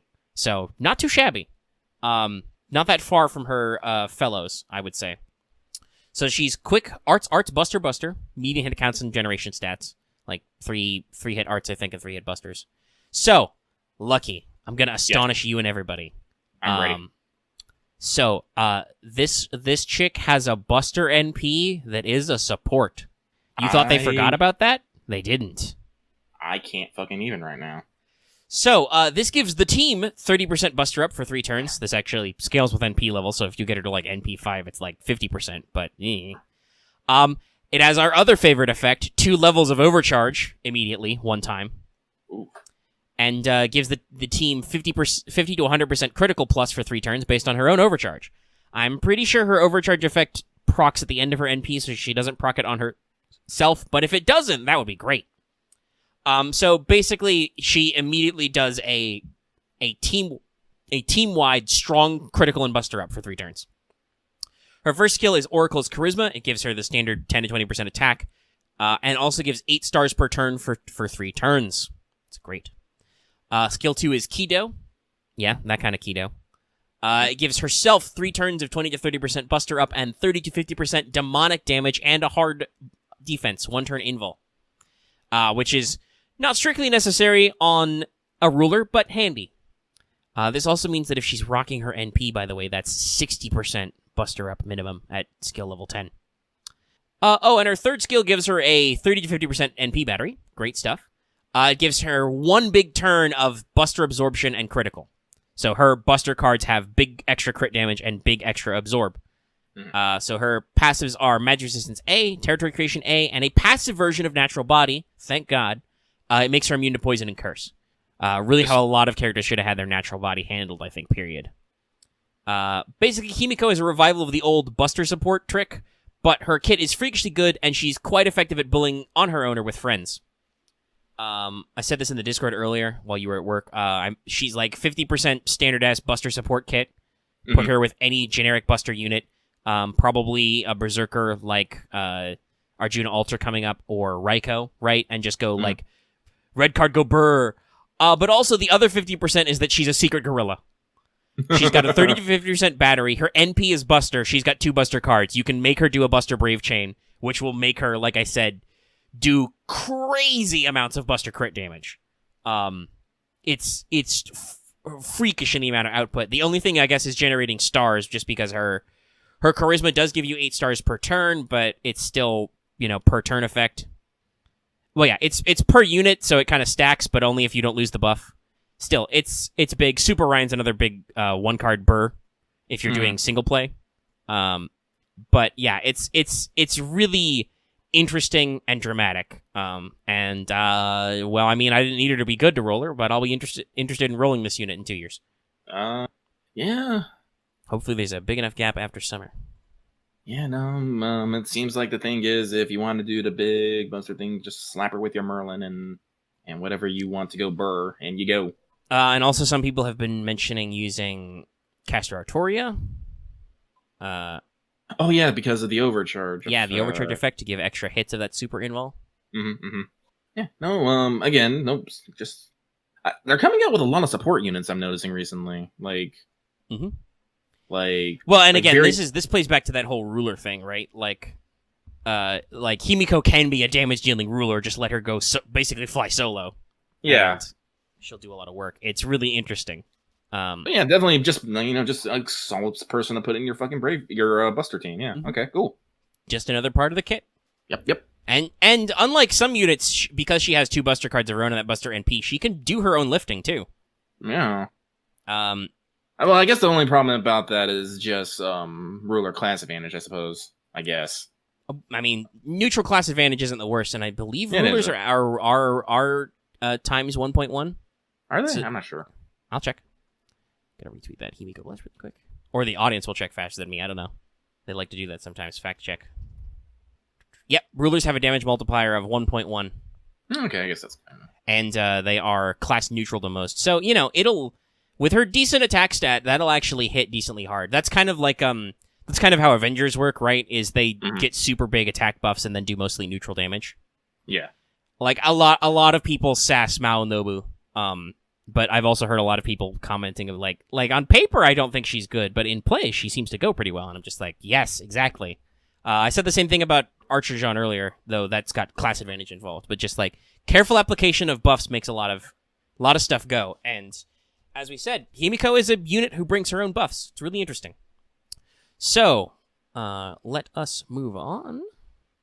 Let's mention the new 4-star Saber. He is limited. It's Saito Hajime, or Hajime Saito. He is the captain of the Shinsengumi 3rd unit, which is interesting. Another master swordsman, one of their genius swordsmen, said to be on par in skill with Okita Soji. Actually, it was a rumor that Okita actually feared his skill. Yeah. I read that on Wikipedia also, Lucky. Mhm. But here's an interesting thing. He's actually one of the Shinsengumi who lived. Yes. He continued fighting with some other forces separate from Hijikata, and was actually captured and changed his name. Was actually served as a police officer in the New Tokyo, I believe, after they changed the name. So he lived to be like 70-something. I actually didn't look too far because I said I only did a quick search on Wikipedia, but apparently he was one of the few people allowed to still carry their sword. It's wild. Well, he would have been a police officer, so maybe it makes sense. He was also really good. So that's one of those classic things of like, are you going to tell Hajime Saito not to carry 2 swords? And now we're just missing the second captain, which is something Shinpachi. Yeah, Shinpachi. I also can't remember his given name. Who knows? Maybe they'll get in there. We got some other extra guys wandering around. I believe the glasses man that people have been saying shows up in the CM is the Shinsengumi's chief secretary. I don't know. I know the captain is Isami Kondo, but I don't know who the chief... Wait, wasn't the chief secretary... Wait, no, hang on. That might be spoilers. Yeah, let's not do any spoily stuff. But let me see. Do we have... I'm going to check in our spoiler chat. Do we mention guy? Yes, he's been confirmed as being Yamanami Keisuke, secretary of the Shinsengumi. So, obviously a cool guy, but also has glasses. Mm-hmm. All right, so, but Hajime. 4-star Saber. He's quick, arts, buster. Shocker. With fairly median attack and HP. There's a lot of 4-star Sabers, guys. I'm not going to break down the specifics. He's in the middle-ish. Perfectly fine. He actually has low hit counts, but high NP gain, which may flow into something. Yeah, so he's got 2 hits arts cards, but that means he has a 0.7, I think it's like specifically 0.72% NP modifier, which means it goes well with his NP, which is a 7-hit ST arts, Ooh. which also reduces the enemy critical chance and arts resistance for 3 turns. Ooh. Yeah. Oh, no. Oh, yeah, no. Lucky's in danger. I am in danger. This is just a great start. The man has a 7-hit arts with a decent NP modifier. Like he's gonna get in there. So and he does that critical chance down on that arts resistance. Fits right into the arts beams. His first skill gives him the classic 10 to 20% arts and buster for 3 turns, and also just immediately gives you 10 to 20 stars. This is basically like Shiva's skill. So means his buster cards can slap, but also he's got arts to slap on. Second skill is Mind's Eye True. That's the defense up one. And then his third skill is called Invincible Sword. It gives him 3 hits/3 turns of attack and critical up in pretty standard percentages. I think it's like 10 or 20 to 30% attack and then 50 to 100% crit. So basically it gives him an attack and critical buff that only, for the most part, is used when he uses them. So you don't need to worry about spending it up too soon. But it's not flat like if you're soloing. His passives are magic resistance D and independent action C, so he's got a little bit of crit enhancement there. All in all, I don't really have any comments about his kit. It's just, hey, here's another really great single target Arts Saber. He fits in the mold very well. I would say the only thing that's maybe a risk is his own personal NP gain. Like, his arts cards have good gen, but they're still pretty standard for 2 hits, and he's only got 2, so you might have to work around, like, arts chains or anything like that. But yeah, no, he goes great well with sitting, which is actually really interesting. It's said that he was found dead in his home sitting Caesar, actually, as a 70-year-old. Mm-hmm. So it makes sense that he goes well with sitting man. Goes great with Lancelot. Lancelot doing that increased damage taken effect on there. Like, any of your single target arts sabers, which guess what? There are a few. I've named like 3 of them, including him. Dioscuri's a 5-star one like that. Like, there's a lot here. Combo them with your arts supports, your Castorias, your Tamamos, anybody else you want to get in on that action. And it all flows pretty well together. A decent ad, you know? Mm-hmm. And finally, after all these years, he's free to conquer the FP gacha. 1-star Archer Nobukatsu. Surprised they went with Archer. Yeah, I think it was just for Nobu memes. Mm-hmm. Though, I guess theoretically he does yeet mini Nobus at people. Which is great. Also, mini Nobus have guns? It's fucking great, though. It's great. Yeah, he does have a pistol, doesn't he? But still, they could have done some other stuff, but making him parallel to Nobu is funny. So he's limited, but in the FP gacha, it's pretty wild. You've got like 2 weeks to roll him. I think you should get enough FP to at least get 1 copy, hopefully all 5. Mm-hmm. It's really weird though, but I love it because he will be time limited, but he's not cost limited, right? Yeah, no. You basically get the thrill of rolling something, unique and special, but you don't actually necessarily have to spend money to do it. Yeah, and it makes so much sense with Nobukatsu as a character, right? Yeah. Like being 1-star perfectly fits him in terms of like, yeah, he's not really that special or extreme in his base stats, but he's interesting. So, he's quick arts buster.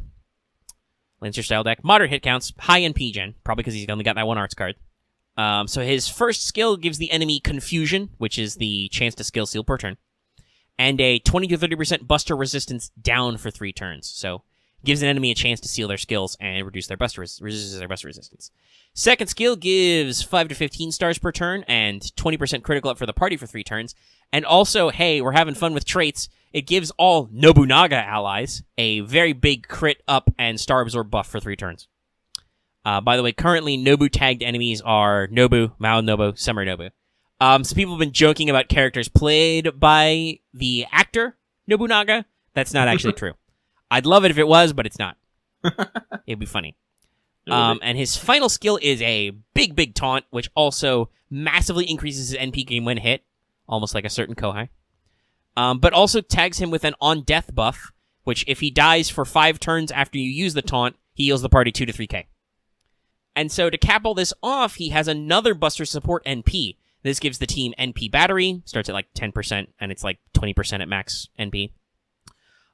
It gives Nobunaga allies 20% Buster for 3 turns, and then has an Overcharge, which gives all allies an additional 20 to 30% Buster for 3 turns. And then he dies like a rash. Wait a minute. If I remember correctly, aren't all Nobu's Buster? Yes. Buster NPs? Oh, yeah, no. Like, okay, so some people have been kind of complaining that, oh, but Nobu's getting buffed as another unit. No. Did Jason, quote-unquote, buff Herc? I mean, literally he buffs Herc, but he's not a Herc buff. He's a unit who has synergy. Same with Nobukatsu. Yeah. Like, Nobukatsu is, hey, do you want to get more mileage out of your Nobus? Here's a unit. He does it through support. So, Vanilla Archer Nobunaga does not have a Buster Up, and has no vanilla attack buffs either. She's just 2 kinds of trait damage and critical up. Yeah. So, the fact that Nobukatsu can stack on those pretty big Buster increases can really improve her damage a lot. Mm-hmm. Whereas Mao and Summer Nobu don't have those big critical damage ups and star absorb ups that Vanilla Nobu does. Nobukatsu kind of like plays that role for them. Yeah.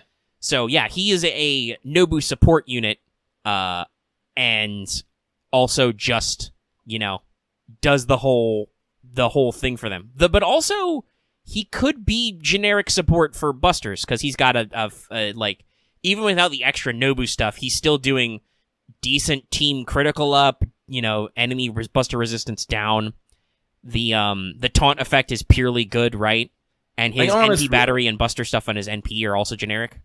Honestly, from what I'm saying, this is basically someone you put in your front line. You prompt on the taunt so you can eat up some attacks, throw down buffs so you can then throw down buffs so you can do a big attack on like a turn or two later. It's not quite so. Honestly, yeah, no. People, like I said, I've seen people talking about harass jokes and whatnot, but no, honestly, for us, like with a couple turns of setup and like with a couple turns, actually, you probably only need 2 turns if you like case scope them immediately. But yeah, with that, like you can set up probably some pretty crazy buster damage on turn 2. I would also like to point out, while he does have the self-sacrifice effect, he cannot be blocked, but guts will proc. Ooh, so if you can stick guts on him, he can stick around for a second one, which means you could basically do all his buffs, including his taunt buff, and then have him explode, basically, and then still get the other effect later and have the taunt kind of count. Mm-hmm. For passives, really quick, I just want to point out he also has, I believe, actually, is it the exact same? Let me double check. I don't know, these units are pretty fresh, so there might be some errors. It says in my notes that it's also MRD and Independent Action A. Let's double check. Nope, yeah. At least on the wiki, it's written down. Also has Magic Resistance D and Independent Action C. Interesting. But yeah, so gives him a little bit of crit spice on his own, a little bit of debuff resist. I think the best way to compare him in normal terms is to Leonidas, but an archer. Mm-hmm. Like, Leonidas has a team buster buff. He has multiple taunts. Leonidas has his own guts, but he has ways to, like, generate big stars. Like, he's a supporter whose job is to get the shit kicked out of him, basically. Like, he'll support you, but also he supports you by letting the enemy beat you up. So Nobukatsu can kind of do the same thing. He can do that taunt, but he can also team heals and all that stuff. I'm sorry. Just hearing that description all of a sudden makes his role make a lot of sense. If you guys don't know, you should look into the history of Nobukatsu. It's sad. Yeah, and it's mentioned in his profile. Mm-hmm. And also it's referenced heavily in his skills. Like basically his entire skill kit and NP is the act of rebelling / boosting Oda Nobunaga. Mm-hmm. Like, it's weird. Also he specifically mentions the Higanbana, the red spider lily, which has meanings. Mm-hmm. Also, I'm pretty sure Nasu and Takeuchi really love spider lilies. Yep. It's a recurring visual theme. But yeah, no. So there's a lot of interesting stuff going on there. Like, all of your Nobus are already okay. They're okay. That's in parentheses in all caps, guys. I am a little sassy about how people, like, think of Mao Nobu as one of the worst 5-stars, and I'm just like, meh at them. This can really tip them over into being pretty good in most situations.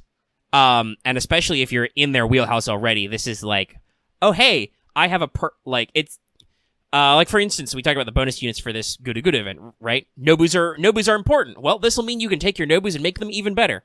Mm-hmm. Similarly, Nobus tend to have a lot of trait damage, is their other big thing, which means you tend to use them to counter specific bosses. Well, Nobukatsu can do a lot of extra to get you up in there. Mm-hmm. And like I said, he's still a cheap basic buster support for everybody else. Mm-hmm. Really interesting. Gonna need that FP. Okay. All right. So those are all our new units. Talking about lore-wise, no, it's called Mao Kaiten Higanbana, Red Demon King Torpedo, Red Spider Lily. So it's, as far as I can tell, it's basically just he, deletes himself to advance Oda Nobunaga. It's wild, wacky. Actually, before we move on, we should mention, because you brought it up, that earlier, that Nobukatsu's each ascensions kind of reference a different stage. Yes. So, like, his first one is very normal Nobu themed. His second one is summer themed. Third one is, got the glowing hair and the skull mask like Mao. Mm-hmm. And then the last one is equal opportunity nudity.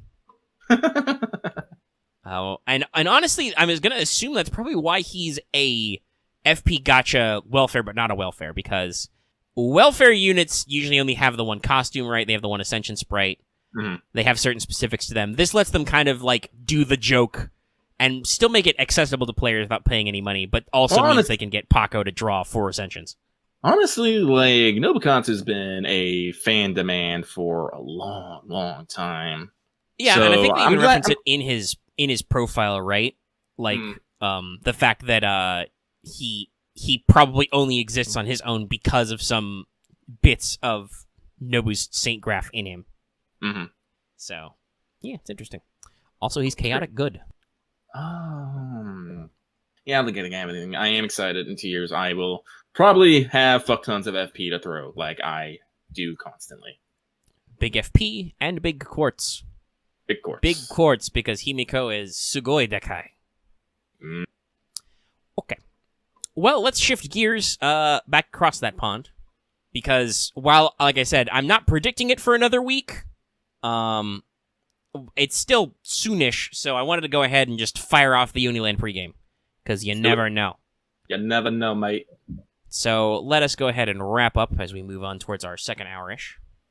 Editing, kids. And do the Oniland pregame. Yay! You're going on a field trip. Make sure you have your permission slips and you packed a lunch. So, this is the final branded Halloween event. Obviously, there are events in Halloween times, but they're not Halloween events anymore. This is our first also post-Liz Trilogy Halloween event.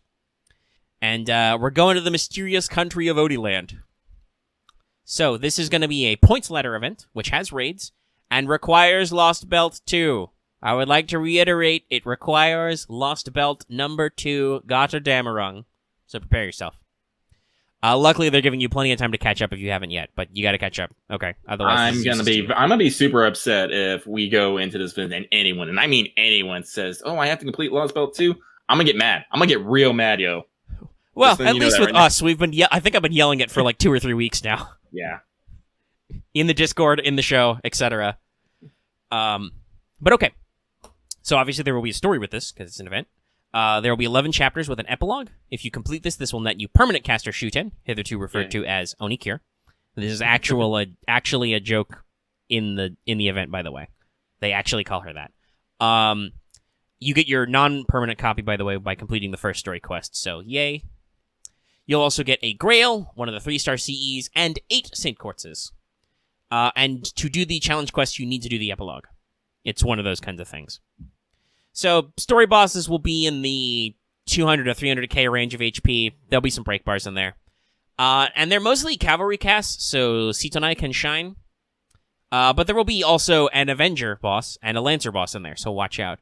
And in general, it's not in my notes, but in general, your story support will be Sitonai, Chiyome, and Ibaraki. Who could have guessed? With obviously there being no story support Shuten because you've got your own. Mm-hmm.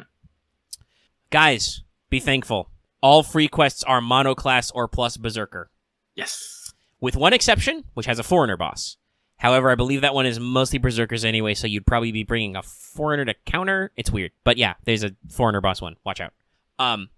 Though there is also a Foreigner bonus unit, so maybe that's what they're going for. I shrug. The boss runs will scale up slowly. The lower ones will be like 100k to the top ones being like 400k-ish. So, there is a raid. It's a global one. It's unlocked after Act 8. We will all have to team up to defeat the Oni King 14 million times. So, like 4 hours? 5? Yeah. No, I'll give it it's not gonna 5. Let's go with 5. 5 minutes.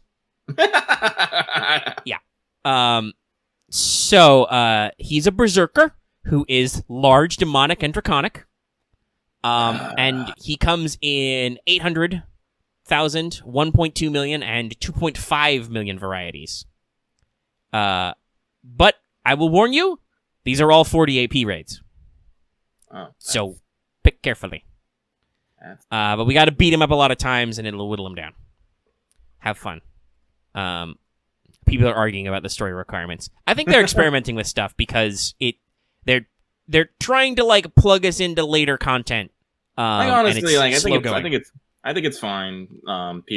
Because again, we have LB3 coming up next month. I think it's literally them trying to say, we're about to release the new story, be ready. Yeah, We can and only tell you to-" they've talked about this. The developers have talked about wrestling with like because they want to reference plot events and characters which are newer, and so that's hard. And in fact, while there are several of these events this year in JP, which kind of seem like they should require it, I believe what they've done is they've tried to like write around it with like basically story flags, like checking where you're at in the story. But that's still extra work they have to do, right? So it's a complex balancing process. But okay, there's what you need to know about doing free quests, the raid, the story. It shouldn't be too hard, and there's actually going to be some extras in there, but we'll talk about that more in a second. First, let's talk about those points, okay? So, it's a point ladder. Every free quest should drop some points. It caps out at single point drops being at 1,500 points. The ladder ends at 2 million. 2 million points. Which, honestly, sounds like a lot, but I don't think it's super bad, because Summer was 3 2 million points ladders, wasn't it? Yeah, but it'll depend on the bonus on CEs and whatnot. Well, yeah, okay, so let's get into that. Let's finish talking about the ladder, actually, because that'll be my next bullet point. So, when you do this will contain Onikir's Ascension mats, caps at 400k, so to complete your Shuten caster, you only need to get 400,000 points. It will contain the new command codes. It contains 3 copies of the event CEs, each of them. 5 tickets, a lore, golden foes, MP, QP, apples, and materials such as bones, fangs, magatamas, lanugos, and hydrovodkas. Also, here's a fun one. So there's no inherent damage bonus in this event, but as you climb the ladder, you will reach certain points where you will unlock additional damage bonus. It goes up by 40% each time and caps out at plus 400% damage.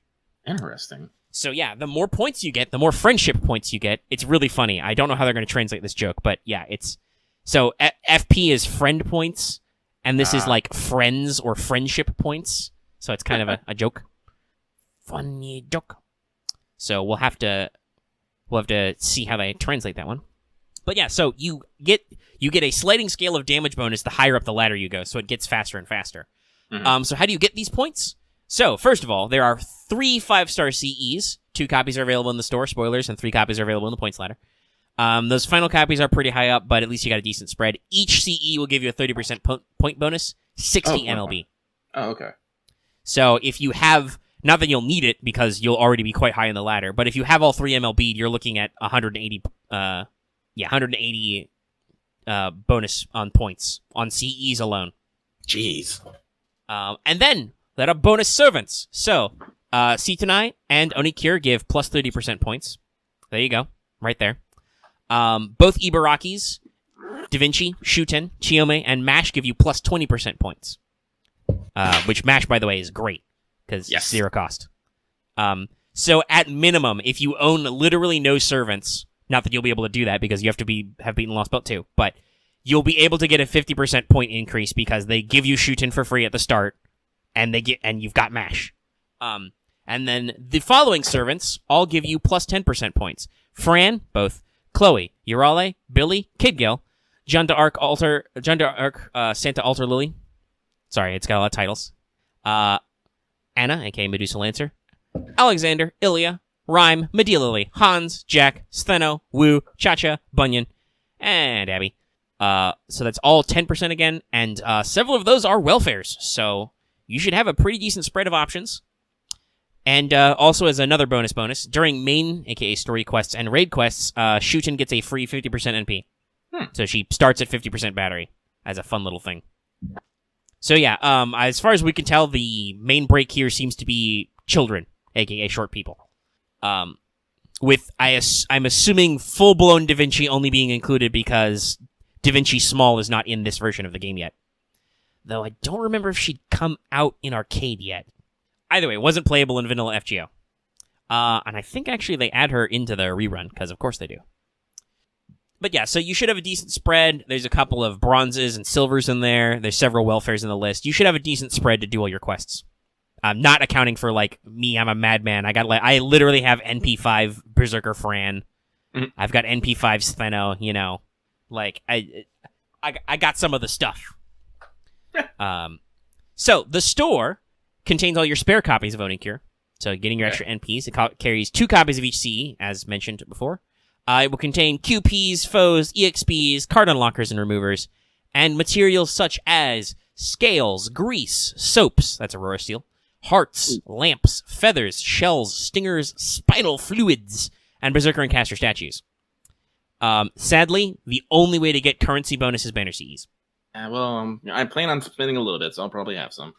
I will appreciate you on support, because I will probably only throw event tickets. And even then, I'm a little wary, because I'm pretty sure my Chiyome is already NP3. Because, hey, speaking of that banner, you'll have new alter ego, 5-star alter ego Sitonai, who is story locked to Lost Belt 2 after this, with 4-star assassin Chiyome and 4-star berserker Ibaraki and new CEs. So I don't have a regular Ibaraki yet, but like I said, I got quite a few Chiyomes rolling for Musashi, so I do not know if I will indulge. We'll see. I probably shouldn't say no to a new alter ego, though. Alter egos are fun, guys. There's 20 soaps. Like he's planning on finishing off his skies. Yep. So. Most of these mats I mentioned that are in the store are in 20s. I think you can only get between 5 and 10 of the mats in the point ladder. Though one of the best nodes for currency will drop giant rings if you still need those guys. Okay. So the challenge quest will be Sitonai and Onikure, each with 3 break bars, and they do stuff when you break bars. Who could have guessed? It's pretty straightforward. I'm just going to point out this is going to be one of those harder than you think things because it's got an alter ego in it who gets class advantage against all your cavalry and has no weaknesses. Yeah, well, technically untrue. Berserkers do times 1.5 damage to them, 50% extra damage, but they also take double damage back, so it's risky, like with most Berserker things. So, yeah, have fun with that one. So, yeah, it's interesting. Honestly, as noted by the fact that this is like half a page of notes, this event's pretty straightforward. The notes are all monoclass. You know, you just basically do the higher level quests. They give you the best drops. There's a sliding scale effect, like I mentioned. The more CE bonuses you get and the higher you get in the ladder, the more damage bonus you get, so the faster it should go. Just remember to put in your work and climb the ladder. You'll do fine. Remember, you're doing this for royal icing. I totally am. Which, again, I would like to reiterate, not a gacha CE. That's a store and points ladder CEs, all your copies. Bless. Truly, we are blessed. But, yeah, like, I'm looking at it, and it seems pretty simple. Obviously, with a lot of those welfares in there, the bonus list favors people who've been playing a decent amount of time, but there's still plenty of FP units in there, like Urale, like Billy, Kid Gil, Hans, who's a bronze, you know. You should have a decent spread of people to get in there, and it gives you some free ones. So, I believe so. I believe as far as I know, somebody asked in chat if the damage bonus applied to the challenge quest. As far as I know, yes. I believe it applies to all event quests. So if you get good at points farming, because I believe the quests will be time locked, and you cannot start the raid until everybody is able to do Chapter 8. That means if you get decent up your ladders, you'll have a decent damage bonus going into those raids, which could be good, because 2.5 million is nothing to sneeze at. Like, I'm pretty sure with, like, 3 traits, you can probably do that damage without a damage bonus, but damage bonus helps. God forbid, plus 400%, Jesus. Like, normally we cap at, like, 200, maybe, like, 300% if you double up on effects, right? Yes. 400% is intense. Now, you gotta get, like, I think, like, 80% of the way through the 2 million to do that, but still, geez. People are gonna do it. Mm-hmm. Well, like I said, you do. So I like that you can get all of the clubs, basically, Shuten's Ascension mats, fairly early. You only have to get to 400k points. You know, less than halfway there. Or actually, yeah, less than half. Because it's 2 million, so you'd have to get 1 million would be half. So it's below a quarter even. But if you want to get your final copy of the CEs, you have to go pretty deep into that ladder. It's like, it's in the, like, over 1.5 million range, I think. So, it's a little fighty, but it is only 1 point ladder, and it does have bonuses, so, everybody should be okay. Like I said, do your work, pre-plan your support setups, get in there. Mm-hmm. I think there's a decent spread of monoclass nodes, and like I said, it's one of those ones where they've got, you know, like, categorically the best nodes. Let me see if I can actually look up what the classes those are, just as a final agreeable for people. because I gotta... Obviously, there will be people making, complete guides that'll say all that stuff. No, me. Oniland does involve vowels. I just tried to type Oniland. Or Onland, because there was no I in it. Free quests. Or is it farming guide? Okay, so... Alright, yeah, so... for points, the best node is Assassins and Berserkers. For the level 3 drop that's the weird node, which is Caster Berserker Foreigner. So that's a little spicy, but you'll be able to work with it, people, I'm sure. Mm-hmm. And then the best node for the silver tier currency is Archers, and the best node for the bronze tier currency is Sabers. So yeah, there's a decent variety here of stuff you can do. And that point one being Assassins and Berserkers meshes really well with our free caster. So we will be obviously waiting to do Welfare Corner until you can actually get your Shuten caster. Mm-hmm. And like I said earlier, I was actually going to mention this now, but since somebody brought it up in the mailbag, I mentioned it then. I will be doing the Wanted Sitanai next week to prep for this whenever it happens, which will be released possibly early, but probably just chill in my uploads until it becomes relevant. Yes. And that's going to be an interesting one because of the way Sitanai's character is. I won't spoil it for people who haven't gotten all the way through Lost Belt 2, but just got some stuff. Some weird stuff. But okay, that's all my pregame notes. Yep. And I think that's basically the show. I got one last thing to mention. Sure. North American news. I didn't think about this back in Norris, but we actually do have a release date for Heaven's Feel 3. Oh yeah, that's right. That was like at the beginning of this week, so it makes sense. I forgot a little bit. Yeah. Basically, Feather Vince has come out saying that Heaven's Feel 3 Spring Song will be hitting theaters November 18th.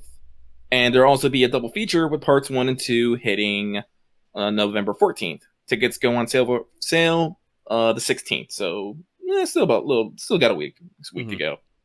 But and obviously, I don't know if this is what Lucky was going to say, but I was going to say to everybody: if you're going out, even though it's going to be November and it's going to be a long time, everybody stay safe. Remember all your rules and stuff. Mm-hmm. I should totally get me a Heaven's Feel face mask somehow. You could probably. I'm pretty sure someone has stolen some fucking art, throw it on a face mask, be like, check this out. Almost assuredly. But yeah. So that's the thing that's coming. Everybody remember to stay safe, but also it's going to happen. It's great. I wonder. Because they did a tie-in. They didn't really release new servants for that. Well, our versions are updated. Will we get the Heaven's Feel 3 stuff right away? I wonder. They've been going pretty crazy with like early animation updates. We'll see. Mm-hmm. But then the other thing I want to mention really quick is you got about a week left for the monthly topic poll. What is Phantasmal Species is winning by a lot. It's like 80%. I think this is the most... Admittedly, there's only 2 options, but this is like the most I think I've seen a poll like completely blown out in a long time. That said, there's only 16 votes, and I think we still have a few more people than that as patrons who can vote. And obviously you could join at that level to vote. So it's not beyond swaying. Also, this is going to completely date this episode, but I find it hilarious. Vesper's talking about getting people in to play Among Us and talking about when the recording time winds down. But is a high-level patron who could listen to us record and is not. So not tracking if we can do it. That is the wrong channel, me. It could go in that channel. It could. It could have, but it wasn't relevant there. Yeah. Yet. Anyway, Lucky did in fact find a Heaven's Feel 3 mask. Social distancing, wear a mask. Okay, I think that's all our stuff. So next week, well, if there's gonna be a part 2 banner for GUDAGUDA YAMATAI, we'll know probably by then. I'm hoping also by that time that even if it hasn't started, they'll at least have given the date for Oniland, right? And we should be into the interlude campaign, which we are predicting will happen after that. So I'm personally planning on after the Halloween event ends, the rerun, I should say. I'm gonna take advantage of that half AP, and I'm gonna farm Assassin Embers and also level Mechalis Mark 2, because that's. I love that you can get 2 of them and they count as separate servants. I can actually double up. I could even triple up if I felt like it. And as I said earlier, talking about Sitanai, alter egos are cool, guys. I really want my Knights version of alter egos game. Oh, well. Okay. I think that's all the big stuff we should keep an eye out for. If you want to hear about other stuff, since we cross-mentioned it, be sure to check out our other show, What's Up with Omega and Lucky. It usually comes out a day after this one. Usually. We'll talk about other gacha games that I know a lot of people are interested in. We'll talk about other games, anime stuff, books, movies, music, whatever. We don't actually talk a lot about music and movies, but sometimes we do. Sometimes. Other things. Sometimes we just make some shit up. Okay. I'm stretching. Suz, I believe that is our show. Yep. Nope. So, in that case, folks, I think it's time for the outro. And that outro goes a little something like this. Reminding that if you're watching this episode on YouTube, be sure to give it a like if you liked it. You can also leave a comment in the comment section down below. Or hit us up on our Discord. The link is, as always, in the description of the video and on our channel page. You can jump right in, click that button, you'll get right in there. And, of course, if you're new here and haven't already, please subscribe to our channel to always get our latest videos and updates. And even if you're already subscribed, make sure to hit that bell for notifications so you always know when we post a new video. I think only like 20% of subs have notifications turned on. So, you know, you want to know when we stream, when we post videos, like a Wanted that may be upcoming, which it's entirely possible that because they already fake announced it, they'll just have it happen after a maintenance. They do that sometimes. You might want notifications on. It's just a thing you should be aware of. And also you can consider joining our channel. It's another great way to support us. That link is on the bottom of the thing. And yeah, I think the only other thing to mention then is that, as we said at the front of the show, this episode is brought to you by our patrons, and you can consider supporting us there. You can get access to episodes in audio format for as little as $1 a month or $10 a year. You can get access to polls at higher levels, live shows, etc., etc. And it really drives our support, especially because for some mysterious reason, after the month that ended, YouTube decided we didn't make as much money as they said we made, which was a little weird. Thanks, guys. Not really sure what the math was there, but whatever. I'll deal with it. Lucky's back to having a full-time job. He's fine. I'm not fine. Is anybody truly fine? Good night, everybody. Boom. Smash the button.